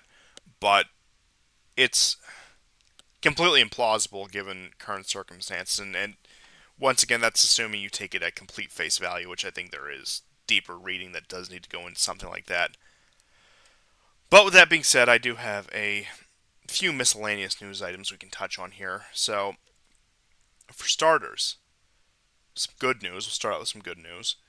Is that there were some prisoner exchanges, and unlike previous prisoner exchanges, it does seem like the Russians have made a wise decision for once, because Russia has handed over ethnic Hungarians fighting for Ukraine that were conscripted out of Transcarpathia to Hungary. And according to, let's see, the Telegram channel right here, um, Levan Gudazde opinion, which I've seen some of his stuff. I haven't seen much, but it's been pretty good coverage. So the direct quote from that is, according to a number of sources, with the blessing of His Holiness Patriarch Kirill of Moscow and all Rus, the mediation of the Russian Orthodox Church within the framework of interchurch cooperation, at the request of the Hungarian side, a group of Ukrainian prisoners of war of Transcarpathian origin who have participated in the hostilities were transferred to Hungary. So that once again is a positive development considering how Ukraine have treated the liberated prisoners of war, putting them right back into the front lines, especially ones of, let's say, a less desirable ethnic stock like Hungarians, according to the Ukrainian government. So seeing them handed over to their ethnic homeland is a very positive sign to see. Then getting more into European news, the Prime Minister of Romania, Nicolae Chisuka, has resigned, and this is a result of the just ongoing union strikes and with teacher salaries and pensions. So, general instability in Europe that comes from the economic crisis that has come out of this. As you had mentioned previously, Moldova has cracked down on the right wing party, the main opposition, because of its quote unquote pro Russia ties. And Maya Sandu accused the oligarch leader of having links to Moscow and attempting to quote unquote destabilize Moldovan democracy in the outset of the war in Ukraine. So Elon Shore, who was the leader, posted on Facebook that the verdict was a violation of Moldova's quote unquote principles and democratic values and was made under the pressure of puppeteers from abroad. He vowed to fight that decision, so the typical party politics that you can expect when something like this would take place. As I had mentioned previously, oil sales through the Druzhba pipeline have increased 16% in the month of June, and this is according to Reuters. The European Union does worry about interruptions in transit because of the location of the pipeline, and the main buyers have been Hungary and Slovakia with 900,000 and 750,000 respectively. And also, the Czech Republic, one of these countries that has sworn off Russian energy, has increased purchases of oil from the Druzhba pipeline as well. So, despite the sanctions, despite the rhetoric, there has been still a great dependence on Russian energy within Europe that is probably not going anywhere anytime soon. And it's frankly just humorous to see something like that happen. Out of Sweden, you have the Swedish Supreme Court agreeing to extradite PKK members to Turkey, and that is combined with Turkey saying that trying to downplay hopes of Swedish NATO ascension because we had Finland join NATO, even with the consent of Turkey, because once again it had to be a unanimous decision. But Sweden has been a very hard sticking point for Turkey at this point, even post election. So, looking at what we have now, a lot of it could have been attributed to pre election bluster, what you would get from these politicians ahead of it, especially somebody like Erdogan. But with the sheltering of Turkish dissidents and Kurds in Sweden, in a country like Sweden, that has led to far more of a roadblock when it comes to Swedish NATO membership. Now, I do think it's a matter of time, even with Turkish stonewalling, but I think what we're seeing is more concessions that Sweden will eventually concede to Turkish demands, and that we will see yet another expansion of NATO because at this point, it doesn't make a difference beyond a symbolic victory for NATO, especially a country like Sweden that doesn't even share a border with Russia at this point. So that is what you can really expect from something like this. To continue on, there has been an interesting shift in the European Union that I do think signals that, once again, they need to muster whatever right wing support they can get, especially in the light of this war, where there has been a wave of more anti migration policies in Europe by the European Union, and that they have been negotiating deals with Turkey to curb the flow of migrants. And we also saw the sinking of the migrant ship coming from Egypt trying to enter into Greek waters that sunk as well, that the European Union didn't dispatch to rescue, that they didn't allow into their ports, which once again eventually led to the sinking. We've seen the situation where Belarus has tried to weaponize migrants on the Polish border. So it does seem like the pro migration policies that seemed dogmatic in the European Union in 2015 have been cast aside because of the real priority of the destruction of Russia via Ukraine. So that has ultimately died down as policy. Now, once again, as soon as this conflict is resolved by some way or means, they will continue the migrant shipments. Keep in mind, migrant shipments to Europe have been up, even with so-called right-wing populist governments in power in countries like Italy. Migrant arrivals have been markedly up. So don't take Mhm. that. Don't put too much stock in that story. Don't get too optimistic about a story like that. But know that they are willing to temporarily take the gas pedal off of the migration waves if it means temporarily increasing the legitimacy to the beleaguered European populations. And we're going to see this cycle continue again and again, up and down, and they are going to drag them along on this. And unfortunately, a lot of people are going to fall for it. But that's all I had for European news. I do have some Middle Eastern news, unless you have any European news items that I missed. Um, Not really.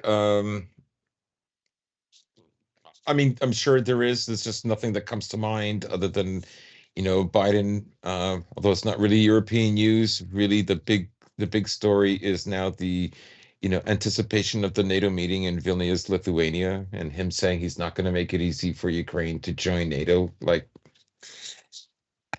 Like there's so many poor ass countries that have joined NATO.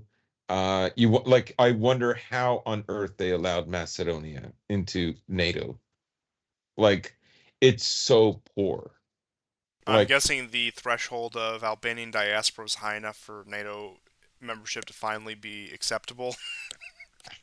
probably. But there's other countries as well, right? I mean, obviously, like the only the only requirement to join NATO and the EU is if you're anti-Russian enough, right? Like, you um, and the only thing preventing them is the fact that there's a conflict. So I just thought that was kind of funny, kind of interesting. Um, the other bit of news is Reznikov said, this is weird because you have Denmark and several other European countries saying that they're going to have F-16s ready by the end of August, maybe September. And he said, we're getting them January 2024, which is the anniversary of when I first asked for them. So, um, yeah, that's all I have. The other news is basically, recession on the rise. 17% of all companies in Germany have already left, and more are leaving. But And according to the economic number crunchers, insofar as you put stock in their word, they finally admitted that the Eurozone is in a recession. So, I don't know, maybe it's a good time to travel. Who knows? I think it's up. I think the U.S. mm, dollar's up against it. So if you're looking for a nice exchange rate, maybe a nice European vacation this summer. You still got a couple months to get into the heyday of it. Or look, I would personally recommend on my own travel experience, go in the middle of January. Nobody's there. It's the best time if you ever want to do anything like tourist wise in Europe. It's trust me, it's great. But I will spare you the travel tips on for the remainder of this episode. But just think about it. So quite a bit of news out of the Middle East, particularly Syria. But I'll start with some of the news out of Saudi Arabia. So, Mohammed bin Salman has threatened to impose a significant economic cost on the United States if it retaliates against oil production, against cuts in oil production. So, this goes back to the Discord leaks. So, take it with a massive grain of salt. But I think it's an interesting story nonetheless, so I will cover it from the Washington Post. And Mohammed bin Salman wants to, quote, radically change decades old U.S. Saudi relations when it comes to oil. And that he said he no longer wants to deal with the current U.S. administration. And he said this in light of Biden threatening economic consequences in October if Saudi Arabia agrees to a cut in production in oil. So, Saudi Arabia, as has been established for the past several months, completely out of the U.S. orbit at this point. I don't think that's an exaggeration to say by any means. Between its cuts in oil productions in cooperation with Russia and the Chinese-led negotiations between Saudi Arabia and Iran, there's no significant U.S. influence left in the current regime in Saudi Arabia. It's completely evaporated, and it's not coming back anytime soon. And I think that we will continue to see a much more Chinese-led, both economically and politically, Middle East. Which, look, truthfully, for the time being, maybe there'll be later consequences, but will probably be of great economic benefit to both sides, really. And the Americans have been. I know they have their presence in Kuwait, they have their presence in the UAE and Bahrain. They've been effectively dislodged in the region. And the one area I would say they have not been dislodged from is in Syria, which we did have some flare ups in Syria this week. So, in Mareb, there was the death of one Russian soldier reported after being hit by projectiles launched by the Turkish army, which was part of the recent escalation with Kurdish forces. There were three others that were reported wounded.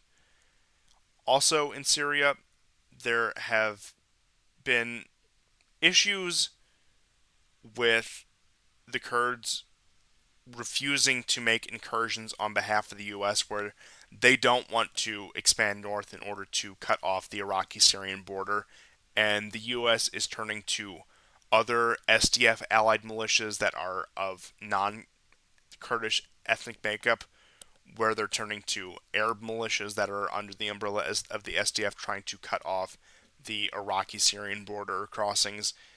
There was an incident with a U.S. helicopter crash in Syria, and once again, just the continued low level violence in eastern Syria, where we do see that even after everything, the American empire is very adamant about keeping Syria on the slow burn, on slowly but surely starving the country out, and really just making life a living hell there. Realistically, it's to prevent the return of refugees and displaced Syrians. They benefit from having this massive Syrian diaspora whether that be in other parts of the Middle East, whether that be in Europe, whether it be really anywhere in the world. It's one of these fifth columns, once again, that they can call upon. And we'll have to see the details of the agreements between Syria and the Arab League and how much economic relief that does provide. We also do have news that the European Union has provided about 6 billion USD worth of economic aid to Syria in response to just the current ongoing crises, the fallout from the earthquake, and just the growing economic pains in Syria that do seem to be really ever increasing, particularly as a result of the American occupation. But I guess that's beside the point. But if there's any economic hope for Syria, I do think that normalization of relations with Saudi Arabia have been a great boon to it, and that with the Arab League as a whole, not just Saudi Arabia, and that there may actually be a light at the end of this tunnel, even with the U.S. occupation, because they will have access to food and fuel. It will have to be imported food and fuel, but it will alleviate a lot of the economic burden currently happening in Syria as a result of the American and American proxies still occupying northeastern Syria to this day. So Hmm. I would say it's actually the first sign of optimism in Syria in a decade, at least in terms of Yeah. actually having some sort of relief, actually having some sort of return to normalcy for the average Syrian living anywhere in the country, really. I know I discussed some of the violence that was going on, but the violence has largely subsided. You do have the skirmishes between the Turks and the Kurds that do have the third party casualties, as we saw with the killed Russians and the injured Russian forces. You do have the level of ISIS and ISIS affiliated attacks in parts of eastern Syria. But ultimately, especially with normalizations of relations with the Arab League, if this does continue on the right trajectory, which I actually do think, given the situation, it will. I don't really see the Saudis pulling back on this or the Arab League pulling back on this. We could actually, for once, see an improvement of the situation in Syria and making it a much more livable country and making resettlement much more possible. And once again, giving another blemish to the American empire, seeing that this project that they invested in, even as their own troops are occupying the country, their own their own sanctions and blockades are being circumvented by their former allies of Saudi Arabia and the Gulf states. Yeah, there was something that was troubling a little over a week ago. Turkey actually attacked Syrian soldiers and killed several. Like, I mean, dead and wounded equaling 12, those two figures combined, which was quite troubling. Now, some ISIS guys or Hayat Tahrir al-Sham have been recently killed.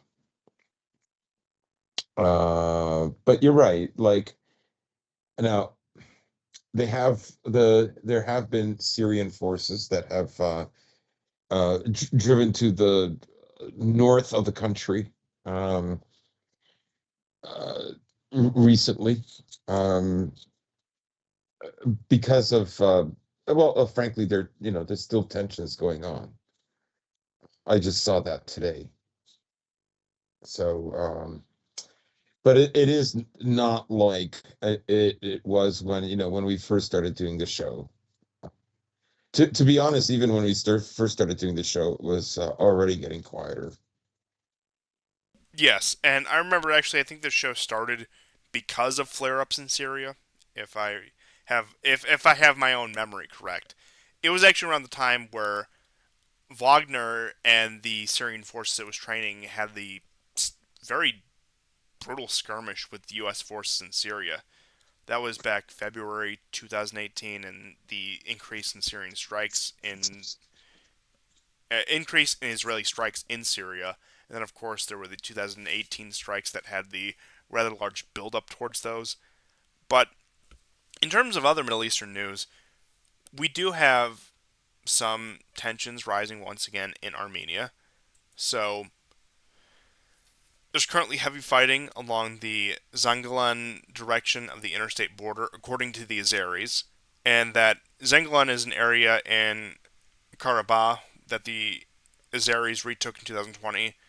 Armenians are expecting that, of course, Azerbaijan is going to use this as a provocation in order to expand the conflict even further. And the Azeris are claiming that Armenian provocations have not stopped and that there are current skirmishes going along on the border. Now, the Armenians have said in response that nothing has happened at the front line or any instance being reported, and just that, of course, just Azeri disinformation creating the stage for another quote unquote provocation.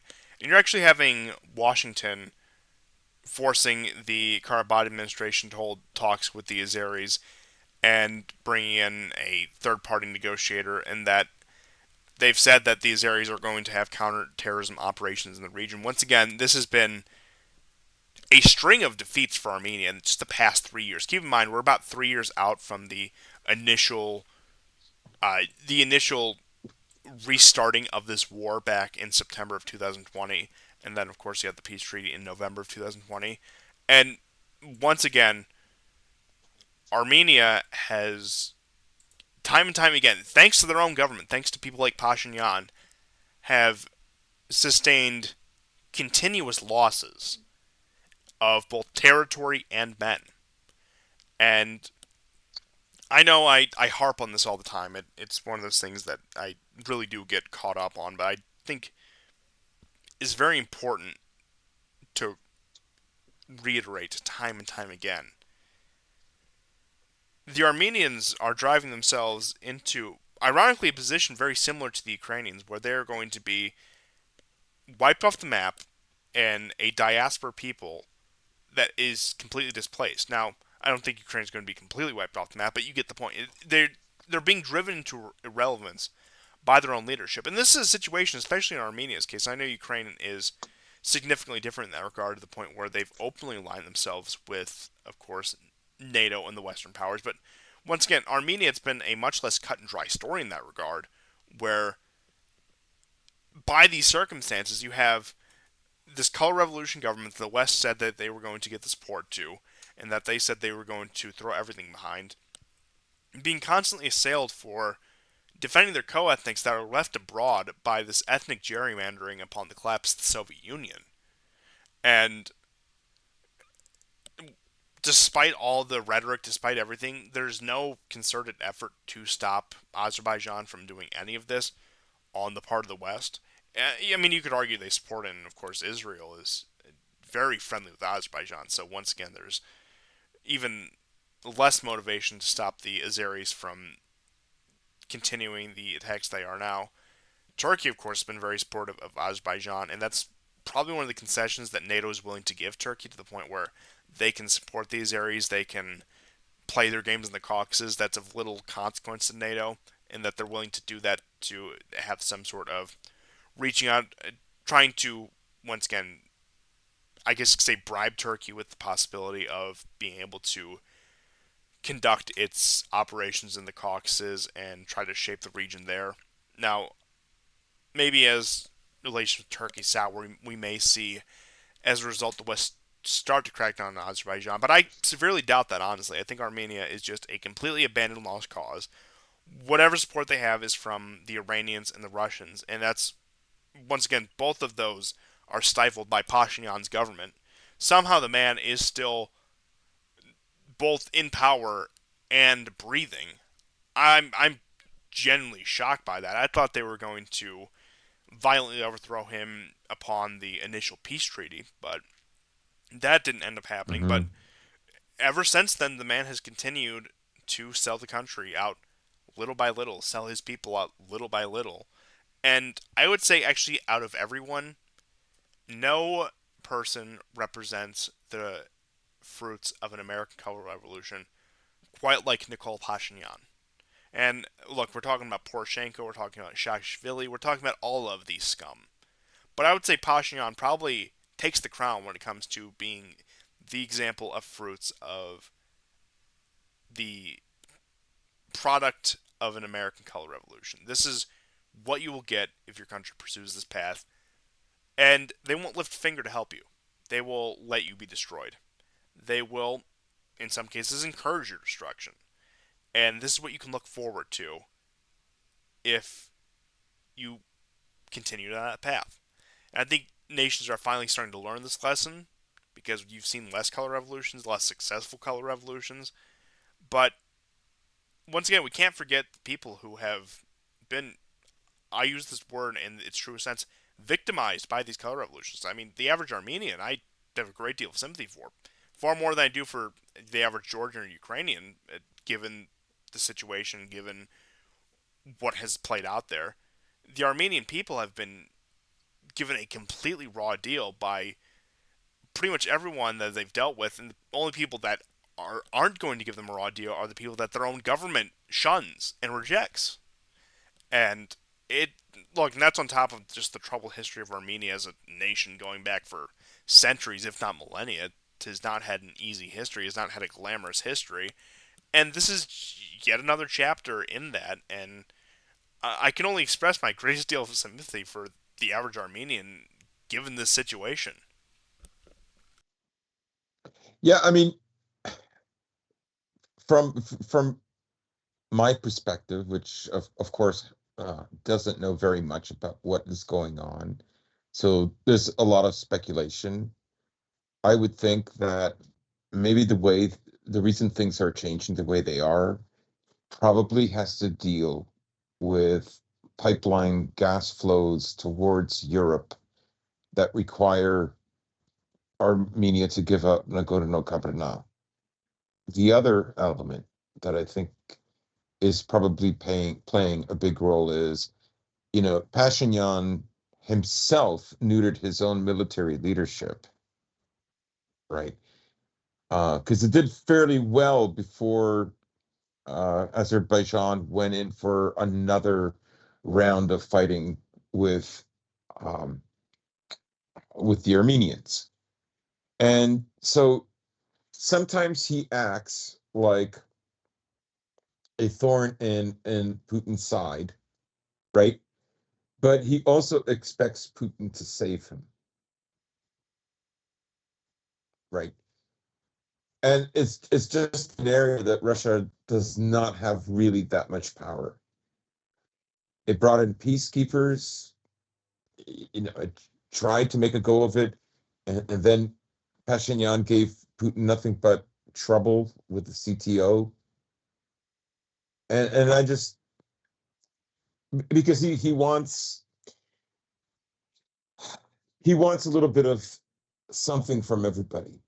He wants the French and the Americans and the Russians to help him out. But the Americans, I think, are they're playing a game. They are on Azerbaijan side, and if this whole thing has to deal with a pipeline that would go through Turkey, that is Turkey and even France is playing a game with them. Okay, and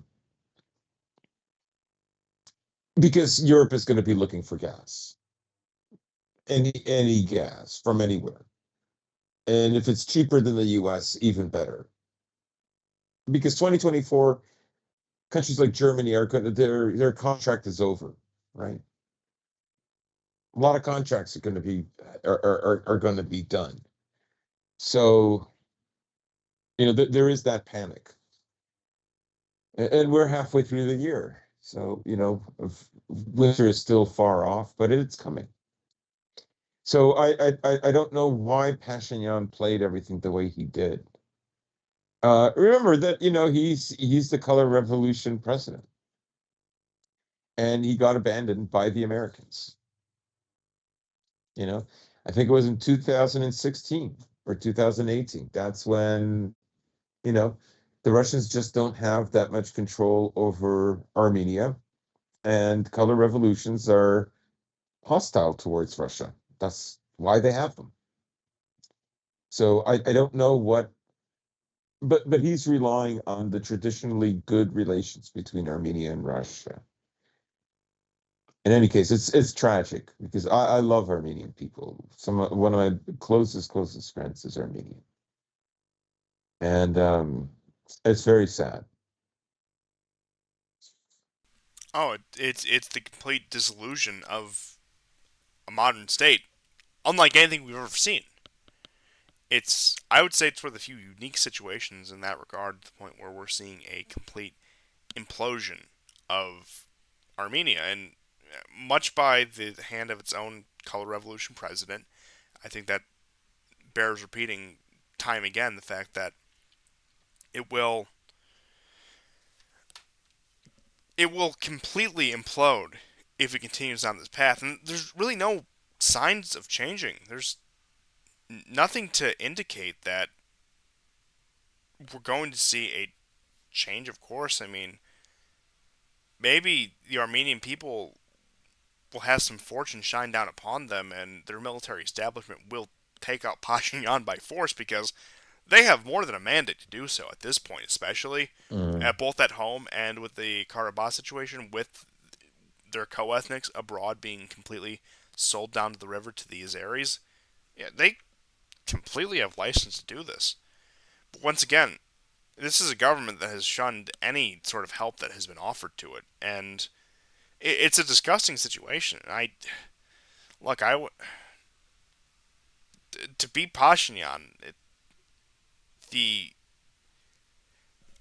I'll say it, he has to be one of the most evil men in the world right now because look, there's one thing Mhm. when it comes to suppressing a people that isn't yours. There's one thing when it comes to being a foreign aggressor, maybe for example in the cases of the Azeris. But when you are of that much of a detriment to your own people that you look, as much as you believe oaths still have meaning in the modern world, that you swore an oath to uphold the interests of, that is that's a reprehensible thing to have done. I mean, look, I'm not going to extol the leaders of the West as great examples of servants of their people, but even somebody like Pashinyan makes the ruling class in the West look merciful to their own populations. That's how bad it's gotten. Mhm. It completely sold out the nation. Once again, I would say he's on the same level as a lot of these European leaders during the migration crisis, on the same level as what the past several U.S. presidents in terms of that. But I'll put it this way: Pashinyan is how these people would behave if they were put in a much more dire situation that threatened the actual existence of the nation in a much more immediate sense than, say, some of these long-term senses. So yeah, he's cut exactly from the same cloth. These are the kind of people the West want in power in every nation, completely subservient, no honor, no goodwill to be had for anyone but themselves Mhm. and their own bottom line. And these are the kind of disgusting degenerates that you can look forward to ruling nations if the American empire is successful in its global campaigns. That's really all that can be said. Yeah. And I guess the final topic I have here, just to close the last 10, 15 minutes of the show with, because I know we dove deep into a lot of stuff. There was a lot of Ukraine stuff. There was quite a bit of European stuff, mainly Ukraine stuff. But this current nonsense with Trump, as much as I don't think it's worthy of being talked about, just because of its preeminence, I do think that it warrants some mention. So I'll just give you a brief version of what exactly is happening with Trump right here in regards to the charges that are being leveled against him. So Trump has been indicted, charged in the classified documents probe. A federal grand jury has approved 7 counts, including obstruction, false statements. He was ordered to appear in court in Miami. Trump said it was a dark day for the United States. He was doing the grandstanding thing. Facing criminal charges in 2 cases, Trump, of course, said he's innocent. He's also running for president in 2024. So there is, I think, one angle that we can all agree on here is that whether or not they're actually trying to take Trump down, that's irrelevant. But they're trying to stifle his campaign in favor of a much more quote unquote moderate Republican candidate. Now, some would say Ron DeSantis because he's the obvious one. He's the one that they have shifted behind. He's the controlled opposition Republican. Not that Trump isn't complete controlled opposition, but DeSantis is the one who will toe the line. He's once again he's Trump 2.0.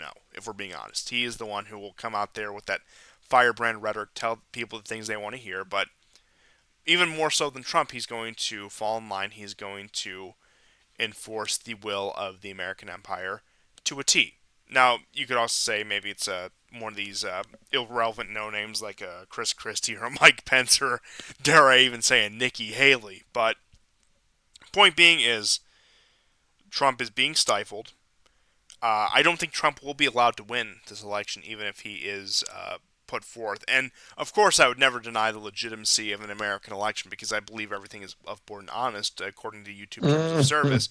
But I don't believe the American people would ever let Trump win because, let's just say, they've been so properly instructed by the media as to the right direction as what to feel about somebody like Donald Trump. If you're going to conform to the YouTube rules, and we're going to accept everything they say about Trump. But point being is, there's no avenue of Trump victory, no matter what way you want to spin that, and whatever interpretation you put on that, that's on you. I didn't say anything against the YouTube terms of service. Let's let that be clear.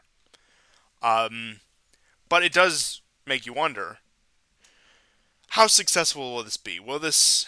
I know a lot of Trump supporters are very adamant on this idea of, oh, well, if they treat him like this, there's going to be a backlash. The pendulum's going to swing the other way, and Trump's going to have his ultimate victory because that's just the way politics works, completely ignoring all the other Mm-hmm. circumstances at play with all of this, the fact that there's going to be the great Trump resurgence. And look, I'd love to see Trump back in power. I think that'd be a very entertaining thing to see. But I don't think that's going to happen by any means. Look, they're going to keep Biden in power as long as possible. Once he goes, I don't know. Maybe they'll put up some uh, other puppet, maybe a Kamala or whoever else in the administration, whoever his running mate in 2024 is, whatever. Or look, they might decide to go with the right wing grift and let somebody like, I'm not even saying DeSantis himself, but somebody like DeSantis, somebody who comes from, I guess populist Inc. is really the best word I can give to it, just to use a very broad term. I think you all know what I'm getting at with that. But realistically, I mean, I think the 2024 elections have a lot of things that we can just assume are going to happen and probably be right about. And the fact that Trump isn't going to win that is going to be one of those cases. And I mean, really, this is the last hurrah of Trump. I'm sorry to say, I take no pleasure in saying this. Not that I think Trump would actually be uh, positive in any sort of policy matters, but I've explained my support for Trump. Once again, he's the bad optics candidate. What more can you ask for in this case? But Yeah, yeah, yeah. looking at what we have right now, we're not going to get Trump, and this election is going to be, honestly, it's probably going to be pretty boring if I'm being honest compared to the last two election cycles. Very fake and very I gay. don't even know if he's going to be the I don't know if Trump is going to be the nominee at this point, but I think people are putting far too much stock in the 2024 elections and the impacts that it'll have. Really, I think the biggest question, Yeah. especially insofar as we're concerned, is American is the American empire going to go in the direction of supporting the balkanization of Russia or confrontation with China? And those conveniently line up the two parties. If it's Democrats, whether that be Biden, whoever else, it's going to be balkanization with Russia. If it's Republicans, Trump, DeSantis, whoever else, it's going to be confrontation with China. It really comes to it's that's all you need to know about the 2024 election, at least in the context that it concerns this show. An interesting bit of news that we're talking about Trump, and we earlier covered Kosovo, is a recent statement today with Rick Grinnell speaking with Jack Posobiec. Oh, my favorites. Apparently, so apparently, Trump had it in the works to remove U.S. troops in Kosovo, according to Grinnell. And it was Jack Smith and his actions at The Hague that derailed the negotiations. Wow. Pretty interesting. I mean, he did want to withdraw troops from Syria. And you can see how, like, the system and the system pigs had to get rid of him. Oh, absolutely. Like I said, I don't think Trump was anything spectacular, but I'm just saying he made life a living hell for all the right people, and I will forever give him credit for that. Yes. Um, look, Insane. even if he did concede eventually, he still made it such a painful and convoluted process that really the best you could ask for is somebody like Trump because he just bogs down the system. He's just a wrench in the machine that he just once again. he makes things more dysfunctional, which is good because we don't want this system to be functional insofar as we're concerned, and that's really all you can ask for. Yeah. And look, as much Mhm. as I might give credit where credit is due to somebody like DeSantis and on like a domestic level policy, I think what he's done in Florida is it's moderate to good. I'll put it that way.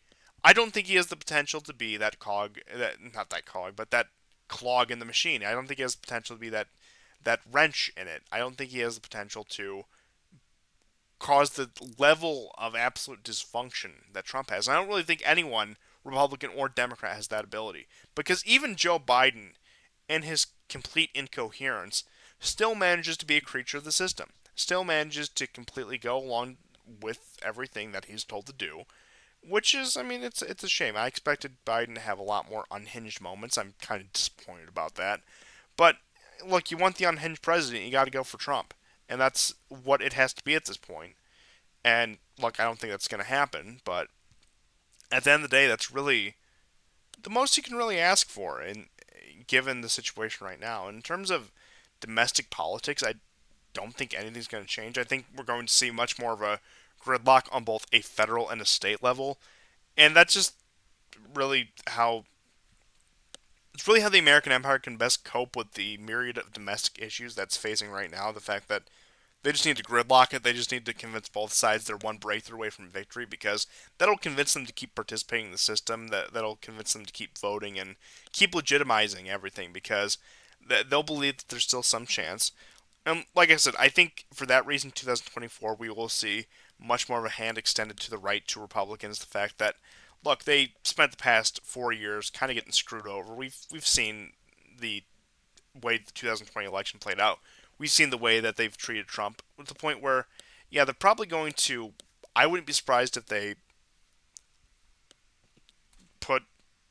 I don't know exactly what to call it, but eased up on the Republicans in order to let them feel like they're getting their part of the system. But once again, that's equally as dangerous when you consider that they don't want to give any legitimization to the quote unquote enemies of democracy. And of course, we all know democracy is just another word for Democrats. Convenient how that works. Not that I ever put too much stake in democracy in the first place.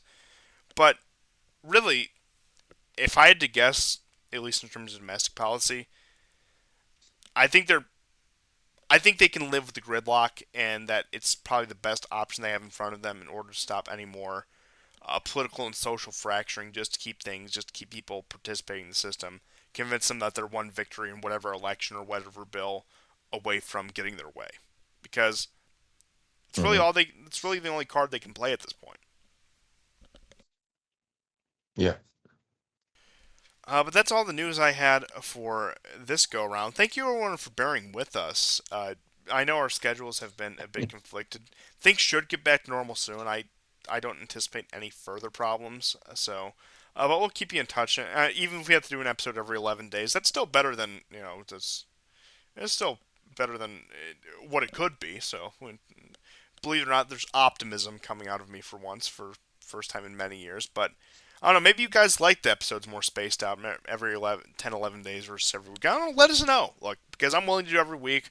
I'm willing to do every other week. If you guys think that one leads to more quality than the other, I genuinely want to hear how you would prefer to consume this content because. Like admittedly, I do a large part of it. I do it for myself. I think it's fun to do. I think it's fun to sit here and ramble for 2.5 to 3 hours every week or so. But I also let's not be mistaken.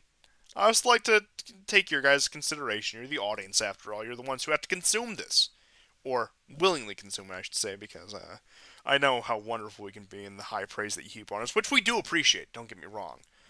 Uh, but yeah, if you guys like the weekly format, we'll try to get our schedules back on it. But if you guys want less frequent, I don't know. We might try that for a while. I don't know. Do we have any last minute stories that you want to throw in? Yeah, we have two. Both are ridiculous. One is funny, the other one Beautiful. is not so funny. Euromaidan Press on Facebook published some photos of Zaluzhny. He's in a like command center room, with with dramatic light or like low light, and he's looking at the maps, making plans, and it says, "The force is strong with this one." Ukraine's Ugh. commander-in-chief, Valery Zaluzhny, sports a Baby Yoda patch while visiting the war zone on June 17th. Like, okay. Ugh. And then That's. the other one is this is just breaking. Biden administration quietly drops all charges against Sam Bankman-Fried. Oh, I forgot about him. What do you know? What do you know? The Yeah, guy who gave the Democrats the most amount of money for the that's midterms that's just white is privilege in free. action. If you're picking up what I'm putting down. Yeah. Oh, that's what a wonderful guy. He's an inspirational figure for all of us. We could all aspire to be like him. I don't know. Maybe he'll bankroll the war report. If he wants to give me some crypto or whatever his scam was, I won't turn it down. Don't get me wrong. But Mm, yeah, that's to be expected. And I'm sure we'll have plenty of stories for next time of a similar caliber. But thank you once again, everyone, for tuning in to this episode of the War Report. We'll see you guys next time, and goodbye. thank you and take care.